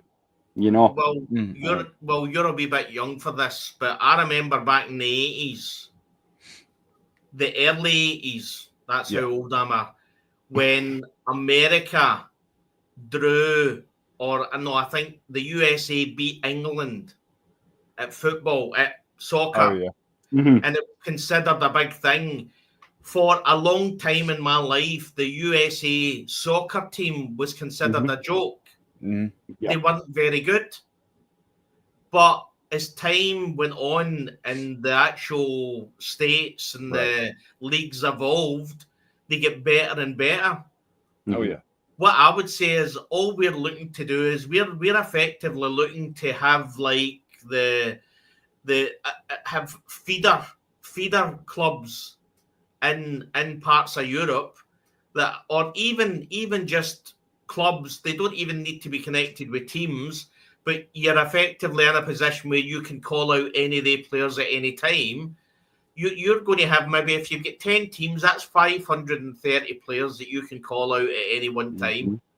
And effectively, it would get to a point that maybe you could have like, so just give you an idea, see at the Pro Bowl, Mm-hmm. at the Pro Bowl or the Hall of Fame, you could have a game where the effectively the Super Bowl champions play the champions of Europe.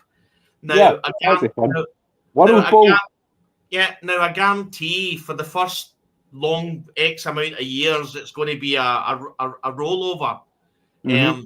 But as America Eventually.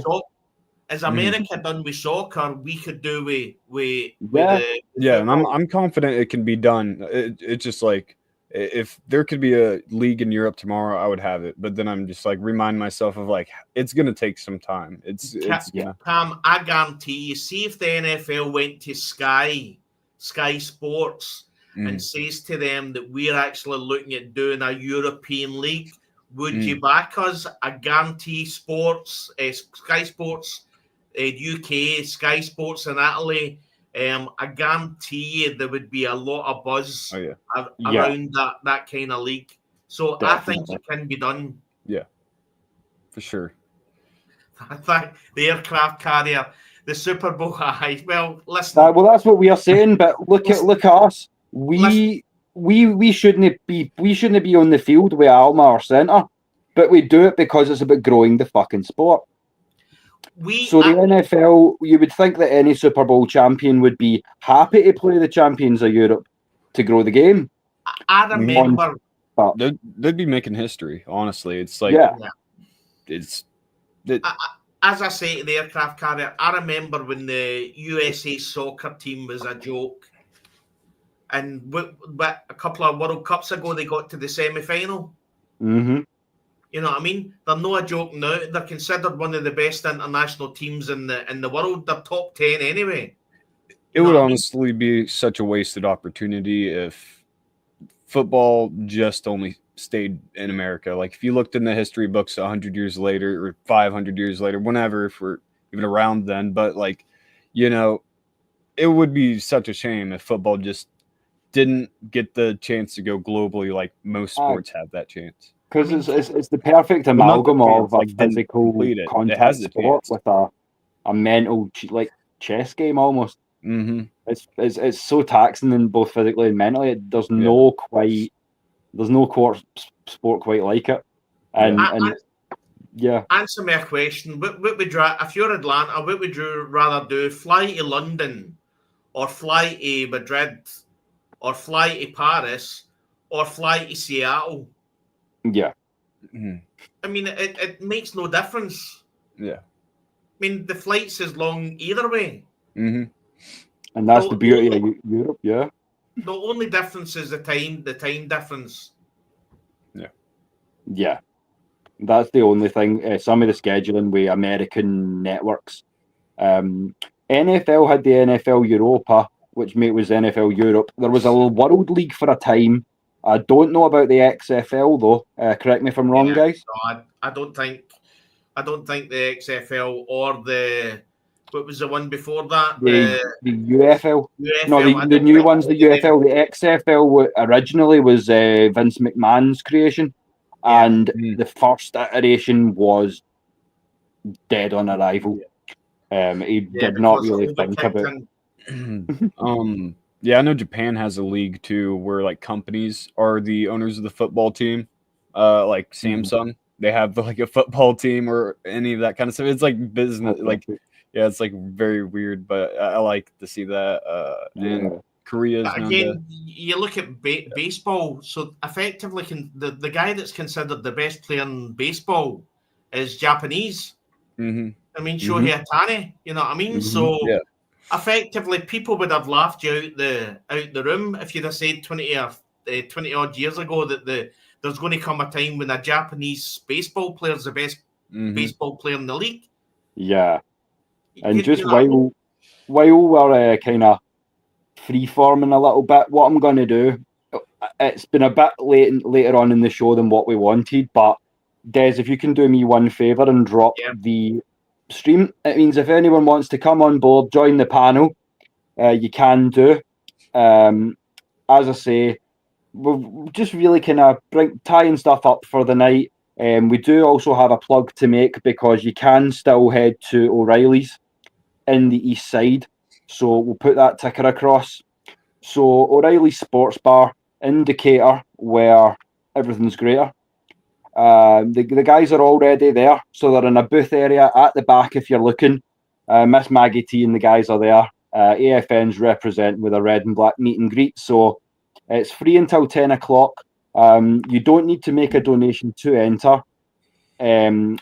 But you can, if you are donating, donate school supplies as well, because it's in support of the AFN Red and Black Educators Fund, which obviously, as we've said many times, is a very worthwhile cause as well. So if you can support that, please do.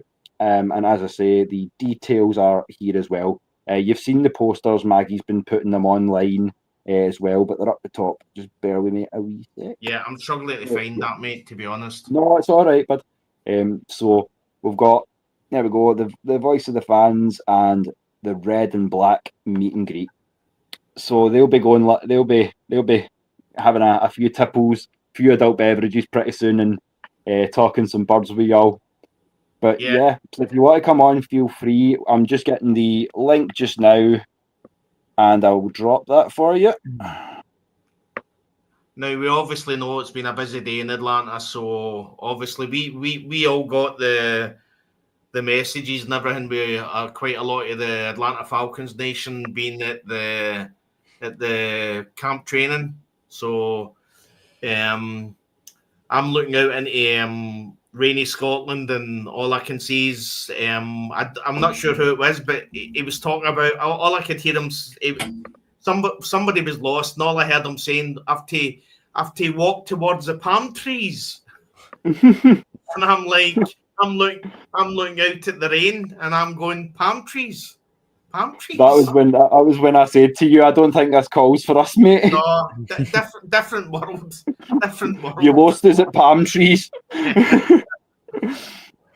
I'm not able to drop that link. I'm trying to copy and paste it in, but it's not working. But what I will do is do it alternatively. So is it the bit where it says share your referral link? Is that what I don't...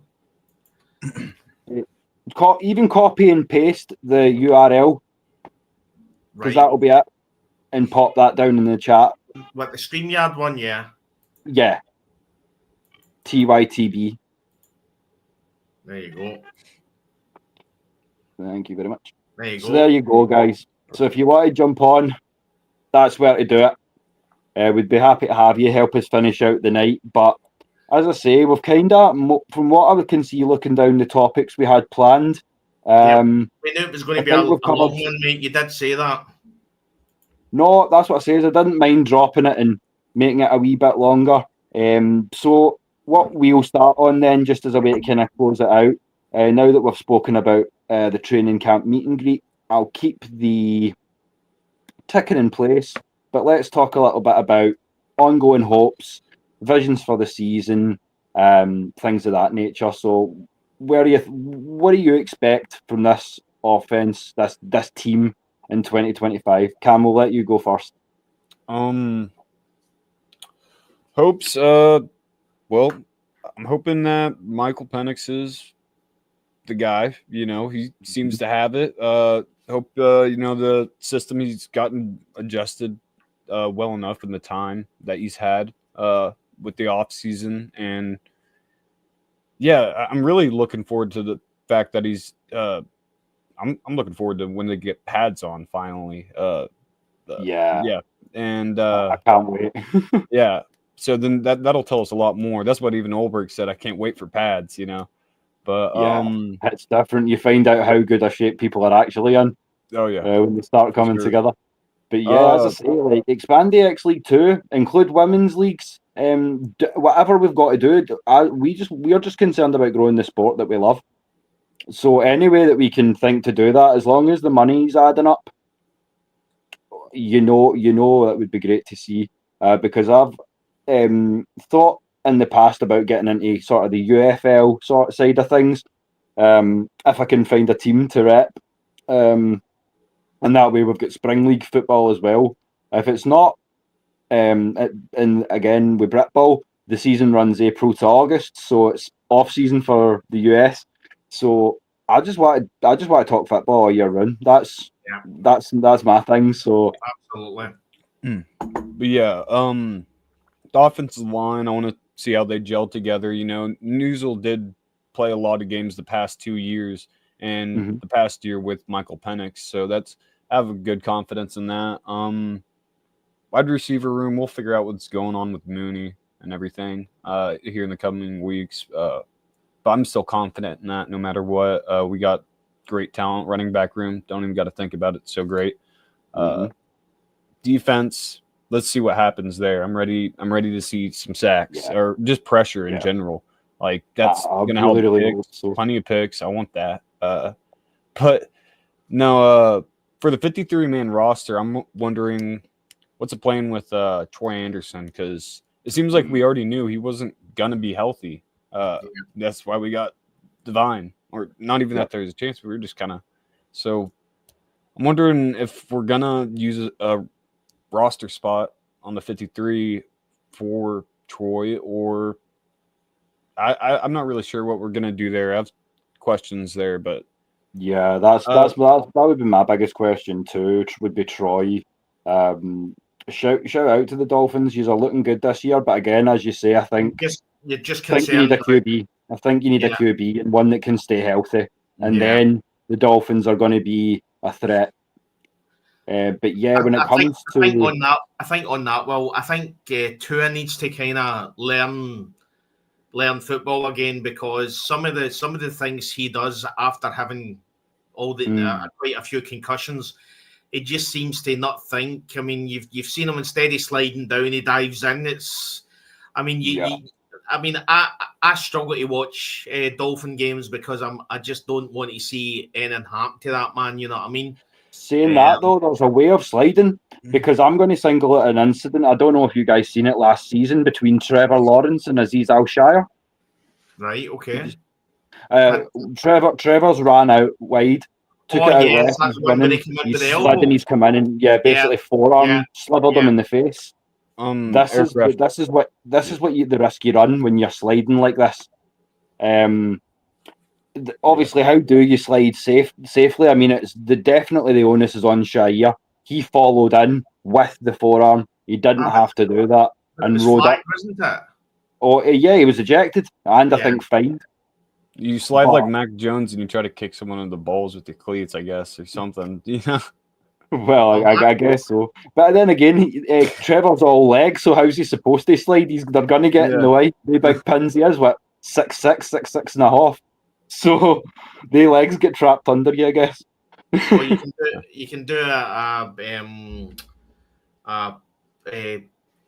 Pickett's. But remember that in college he went to slide and then he didn't slide. Kenny Pickett's. That's right. That was a good one. Yeah, he went to slide and then he didn't slide, and that probably got him the draft order that he ended up going. Why? Because everybody watched that game.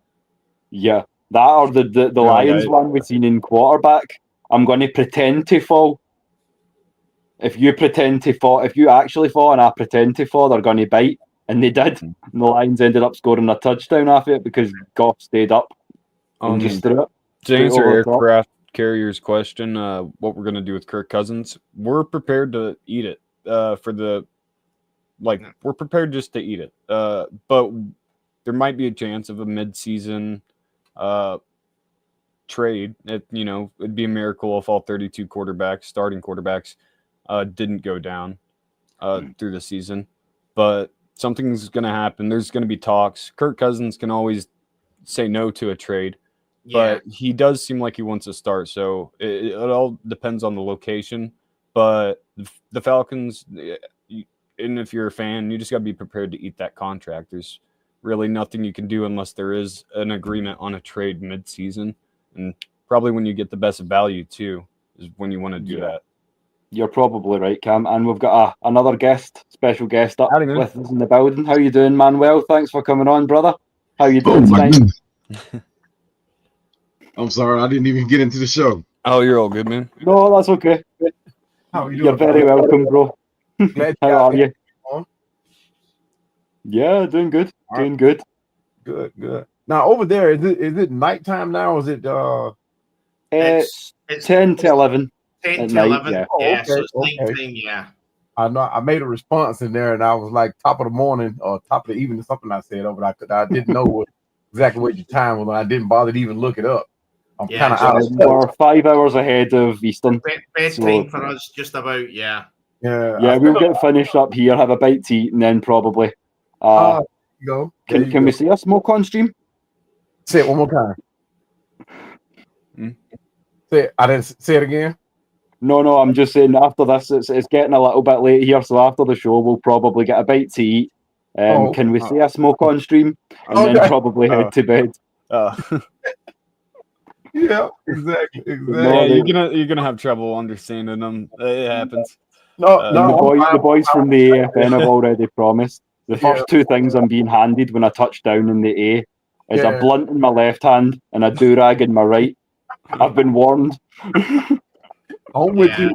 Yeah, it won't for be me, a blunt. It'll be a cigar in my hand and a small red cup in the other hand because I'll be drinking too. All good by me, brother. Yeah. Exactly. Any food for me. I'll take food. I just want food. You know what I mean? Let's go, man. You know what I mean? Well, that's it. Food, drinking, football. You'll find plenty of it all in the A. I always say I ain't got any underactive thyroid. I just enjoy my food. You know There you go. We can Remember- do that too. I'm An trying to. overactive appetite. That's the only problem. I'm down for 260, so I can't eat at. I don't want to start back eating late at night now. So. That's a slippery slope. Them night meals will kill you, bro. Yeah. Exactly. How have you been feeling about camp, Manuel? Did you manage to make it over to the branch today, or? I did not. I lost a guy. I'm not gonna say I fired him, but he fired himself. So I end up having to take care of my business myself. So I didn't make it up to camp. I was hoping to make it today and didn't be able to do it. I didn't quite get everything done. But don't tell me he went up. He ended up going to camp, and that's why he didn't show up. You took your day. I'll be feeling kind of bad, but no, it was more to it than that. It was a couple levels ongoing. He does good work, but he just wasn't dependable. The great asset to anybody that's valuable, is your availability, and it's the same thing that goes for, the National Football League. You have to be on the field, and I know we touched on Troy Anderson a little bit last night, and and I tell him I love Troy Anderson. I love his style of play. He gets a little exposed in coverage sometimes, but his lack of availability on the field is, that's one of the things you have to move on from. It's getting hard to keep him because it can be a hinder. But like I said, I love him to death, but his availability on the field, it's more accountable to me. If you can't be on the field, you're no good to me.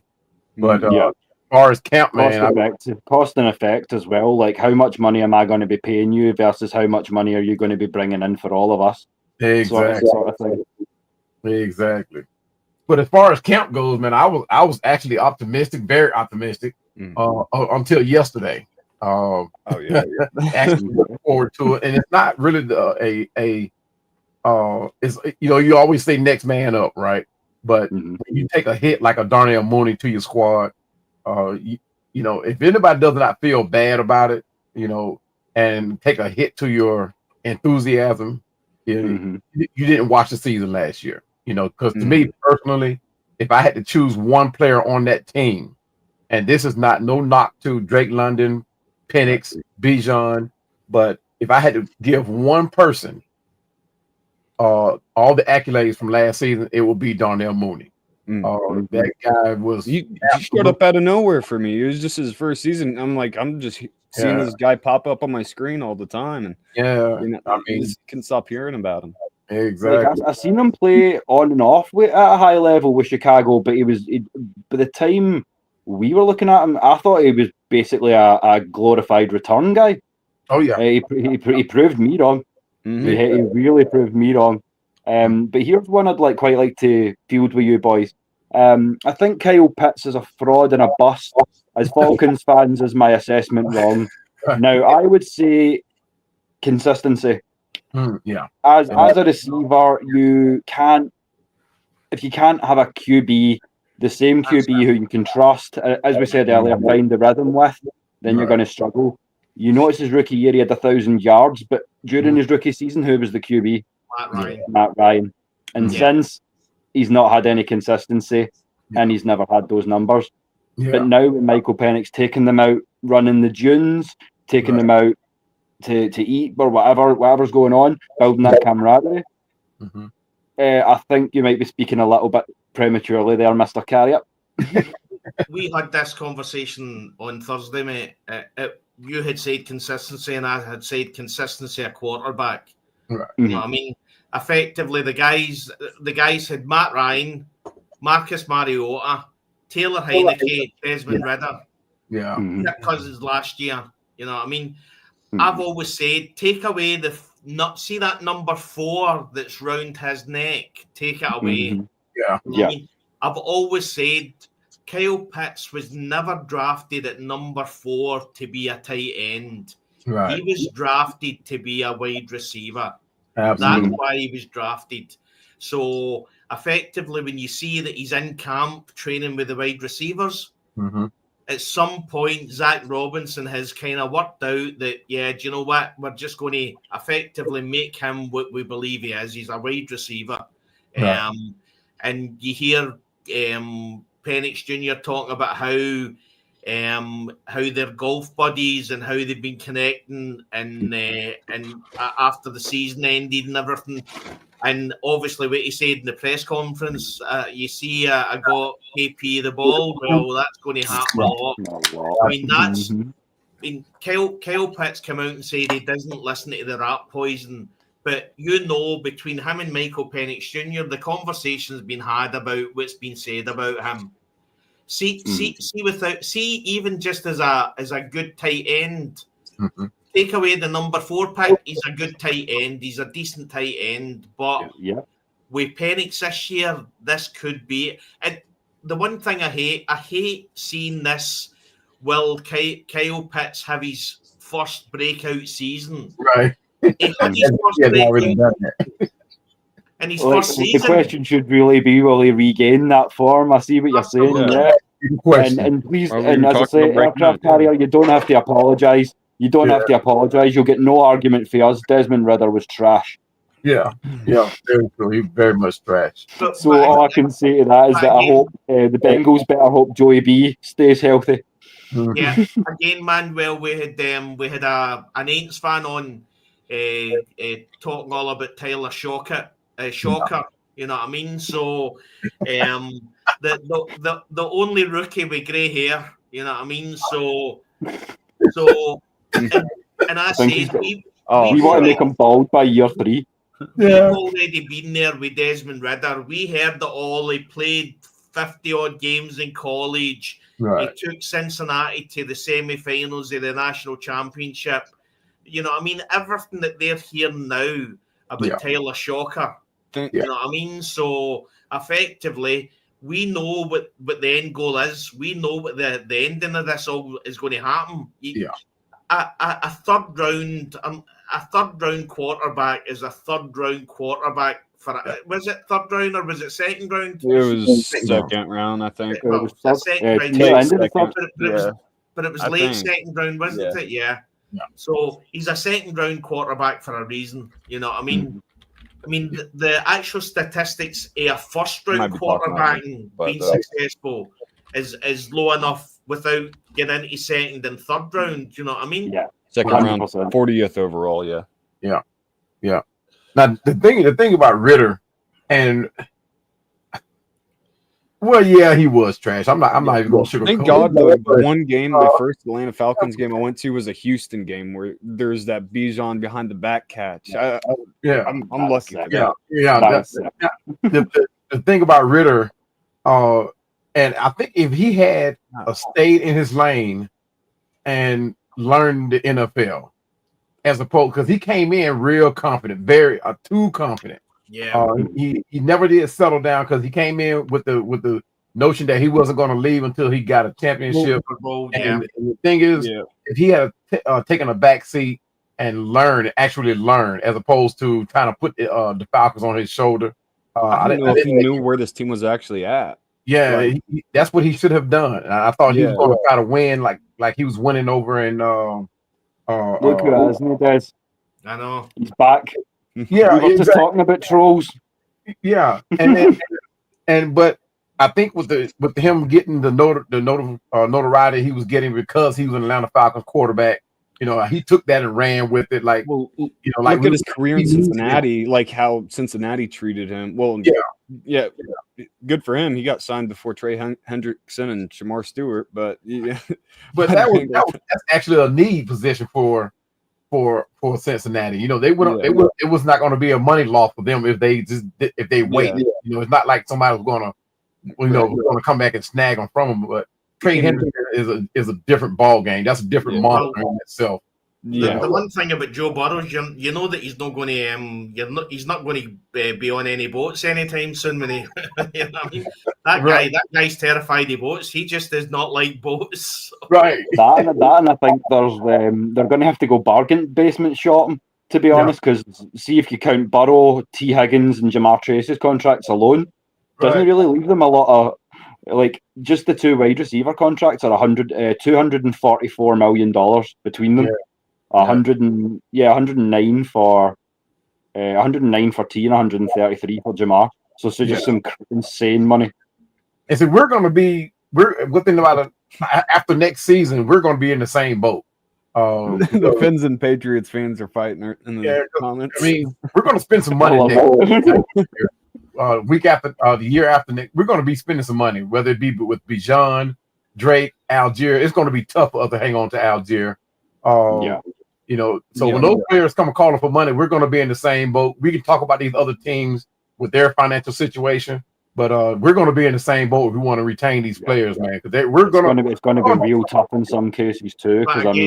Because what you can get from is hard for what it's just as what you can get from is just as good as whether you're trading him or keeping him. Like the value is equal or even more. It might even be more just keeping him, but it's a lot of value on both sides. But with Tyler Algier though, it is something that speaks of the chemistry between Algier and Bjan in this offense. The way we run the ball, they complement each other dramatic. I mean, there's that connection there. So just to say we can easily replace Algier, it's easier said than done. I'm afraid. So we went out and got what's his name, Jason McClellan, not Jason McClellan. Corbin. We got him, but he's a move for the future. He's definitely going to be the third down back, hands down. But his the asset is he can punt return. He can actually he's great pass catcher. So he's not a loss, but he's no Tyler Algier though. Yeah. Well, we're talking about special teams, and we spoke about Troy Anderson. Yeah. Why the hell was Troy Anderson on the kick return team when he got injured? I mean, what was that all about? Fair point. Very fair point. I don't know if a body's gone down and he's been in, or did you say he started that game as on the kickoff team? That's when he got that pick six. Is that Saints game? Yeah. And then get injured later on. I don't know. That's the thing. I don't think he probably wasn't all the way healed. He had nagging type injuries that over time throughout the season, as the season went along, it just couldn't hold up. It was probably going to happen at some point again. Yeah, exactly. It just happened at the wrong time. We needed it. But I'm kind of worried that Algier will end up having like a Michael Turner type of career I where was he gonna ends up say going that, to yeah. another team because Yeah. Bjan has been compared, and he has compared himself to like LaDainian Thompson. Yeah. He's a beast, but hands down, he is a beast. Hopefully the Falcons know better than getting rid of a guy that has that Michael Turner type of running style.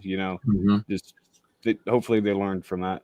I mean, from the Chargers, by getting a guy like Michael Turner.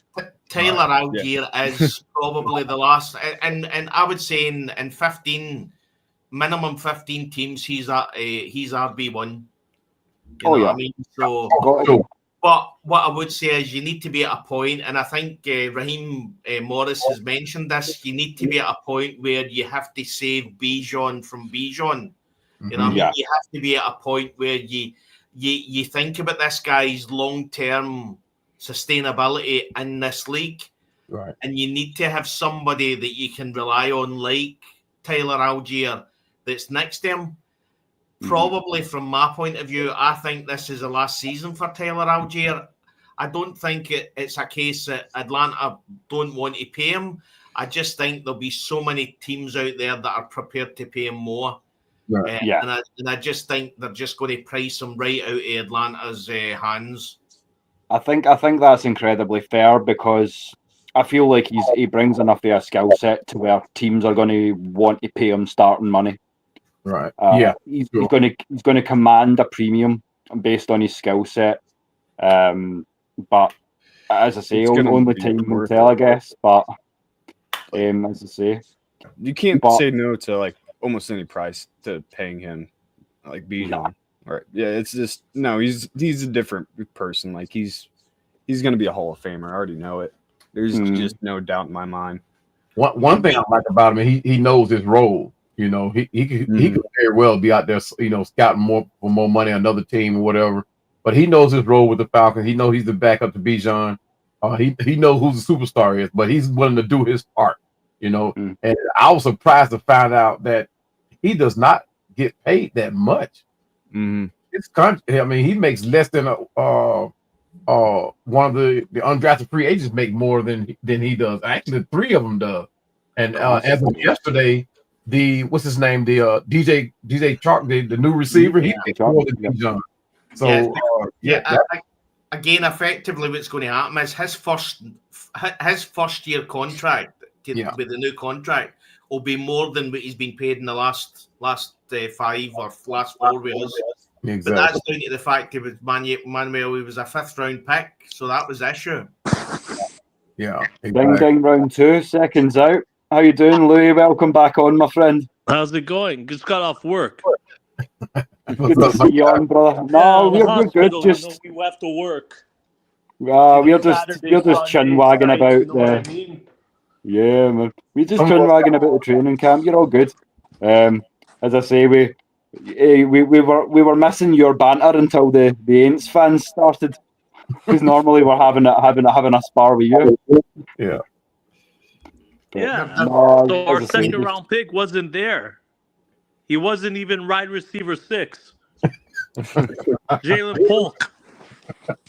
Oh dear. Who? He was our That second name round sounds pick. familiar, but I think I know of a guy who was called that once. I don't know what happened he was to our him. second round pick last year. Yeah. He wasn't even wide receiver 6 today. It's not looking good. I think he can get the job done elsewhere. Maybe just wasn't a scheme fit, but I liked Jalen Polk coming out. Like he didn't. Oh yeah, he's out of Washington. Yeah, right. Yeah, he was one of. So effectively, if we want to bring him in, we can just bring him in as and reacquaint him with Michael Penix Jr. because they had a good thing going on at Washington. I wonder if there would be something there, but I don't know. Has there been any like reasons like brought up, or just like no? He's just not there. There's no reason. Oh, he didn't even show up. No, I don't know. There's no reason. Oh. Again, I'll go back. Is it one of the second round rookies who are holding out, or is that over? No, he's not holding out. That's all over. I don't think he's going to make it. Yeah, most of them are all signed now. I'll go back to what Kyle Smith said in his interview that effectively, as of now, they're looking at every other roster and they're it's easy for them to work out roughly what players are going to get cut. Yeah. So effectively, they're evaluating all these players. And the one thing I would say about Terry Fontenot, he's not scared to change things up. You know what I mean?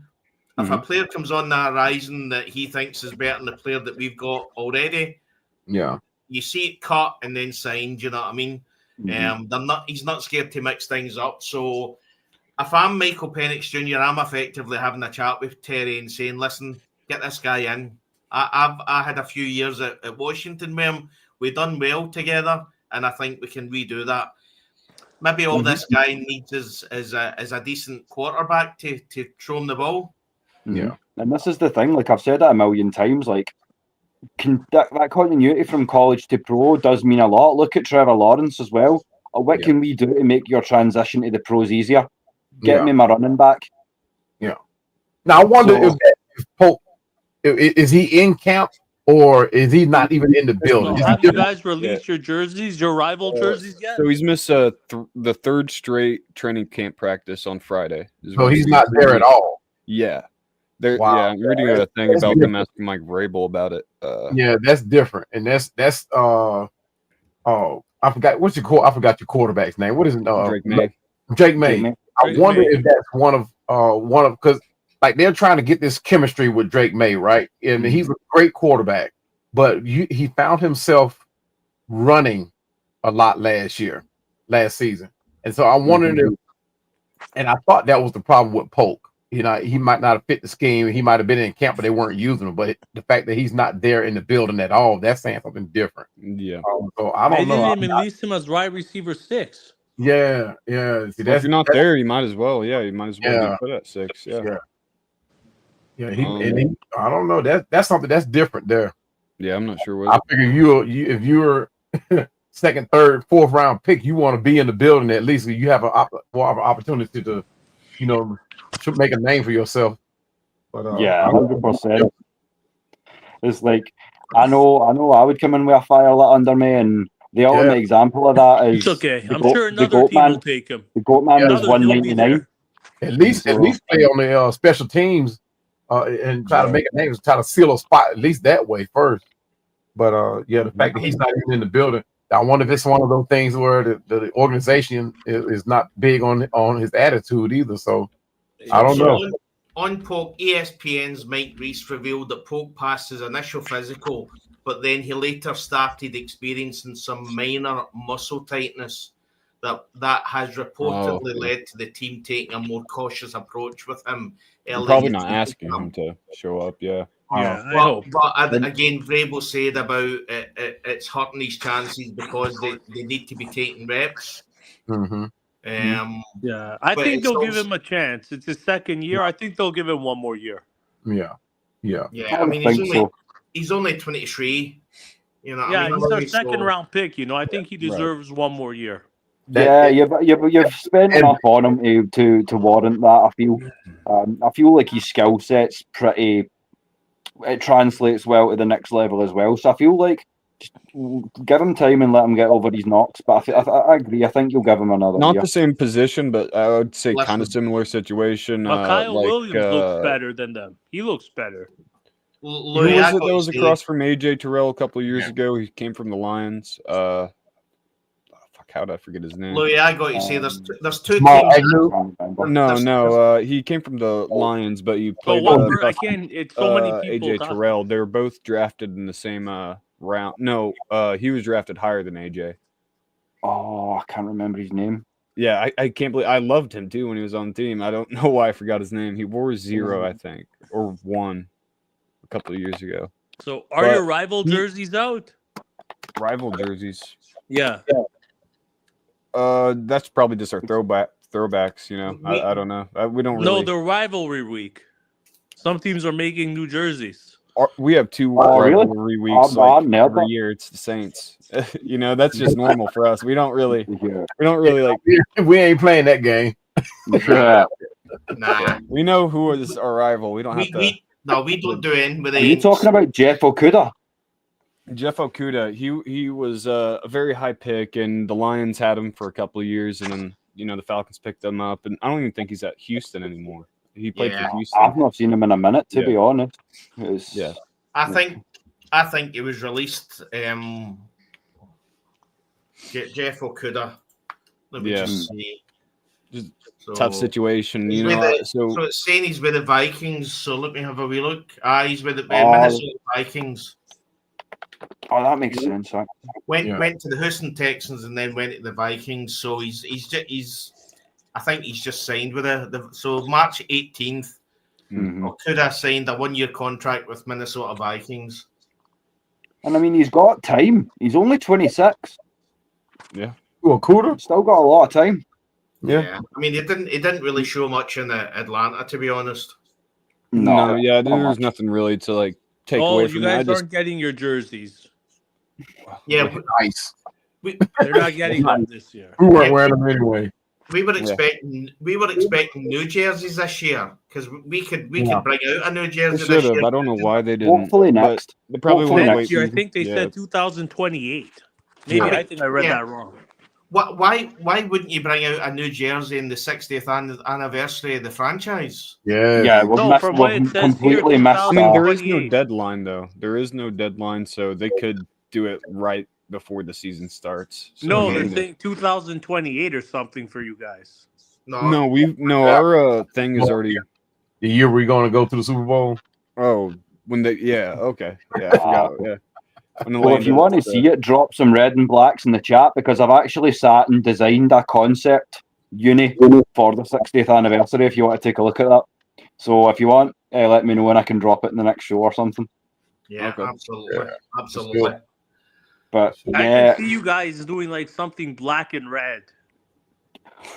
That's a good way to start. That's a very observant thought. Yeah. Before we start winding down and closing out, guys, just again, we've been here almost 3 hours.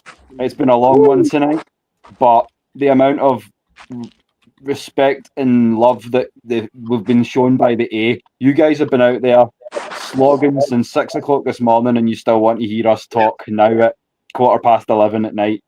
We absolutely cannot thank you enough. So we'll go around the panel. Start off with yourself, Manuel. Just tell everyone where they can get at you if you want to continue the conversation. Oh, yeah, for sure. First of all, thank you guys for having allowed me to come on with you guys. I think this is my first one I did with you guys, I believe. Yeah, absolutely. It was a pleasure to have you. And we as I say, if you want to hang back for a few minutes after the show, we can talk base about making this a bit more regular if you'd like to start joining us. Yes, sir. We appreciate it.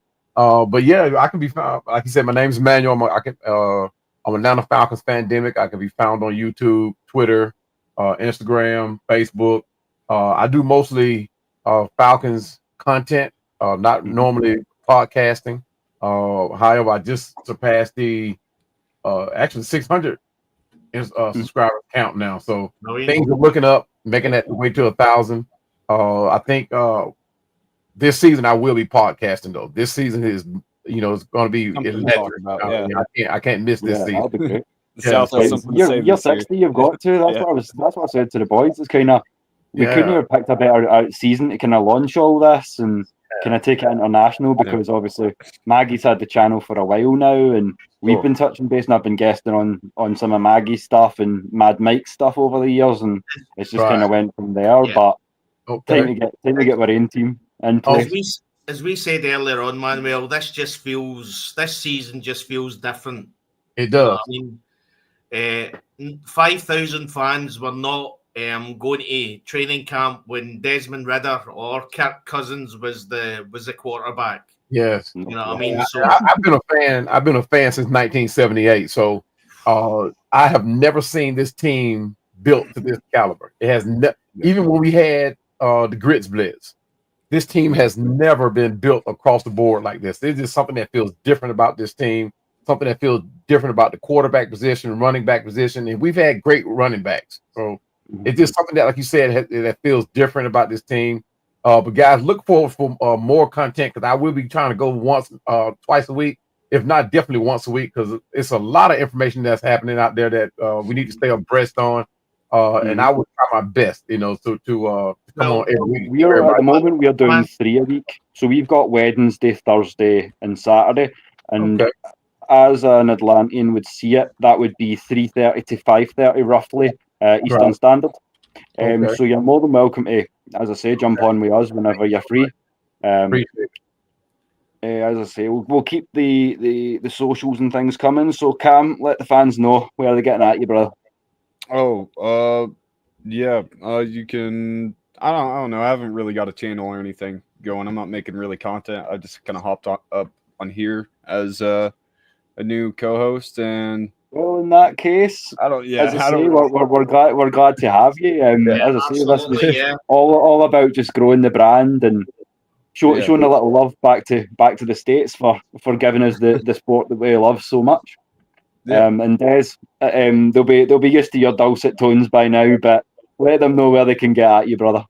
Yeah, so they can get me on X, Twitter, whatever you call it. So it's Scottish Falcon. So again, I will say, since the show started, is this show number 10? Well, 9.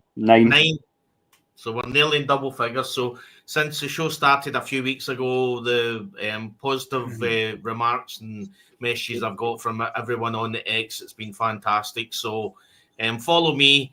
Effectively, I look at your bio. If your bio's full of Atlanta Falcons stuff, I'll follow you back. You put your link in the bio? I mean, in the chat? Or no? Actually, I haven't. That's one thing we need to do after the. We'll get at you after the. Yeah, I got you a follow. I think I follow you guys. Yeah, I follow you guys. But Cam, I don't think I have you. Mine. Yeah, so I'll pull it up what we'll do is we'll get you in the group chats and things for later shows as well. But Cam, if you send your stuff over, bro. And for the guys that are still listening and that have persevered for 2 hours and 46 minutes now. 3 hours, yeah. Yeah, so if you don't know me by now, you will by the end of the season. You can get me on YouTube, X, TikTok now, all that good stuff at Will The Thrill Wad-l. And I'll also be starting my own series of kind of short form content, just little takes called Will The Thrill Spills. So keep an eye for the first episode of that, because I'm going on soon to talk about the passings of Hulk Hogan and Ozzy Osbourne. So just kind of tying together all the things I love: sports, wrestling, media. But again, we've kept you distracted long enough. As I say, there's going to be a hell of a lot more big shows, lots more breaking news to come, and all we ask is that you keep it here. But until then, remember, pain is international, but then so is passion. Thanks again, boys. Family. Thanks, guys. Peace.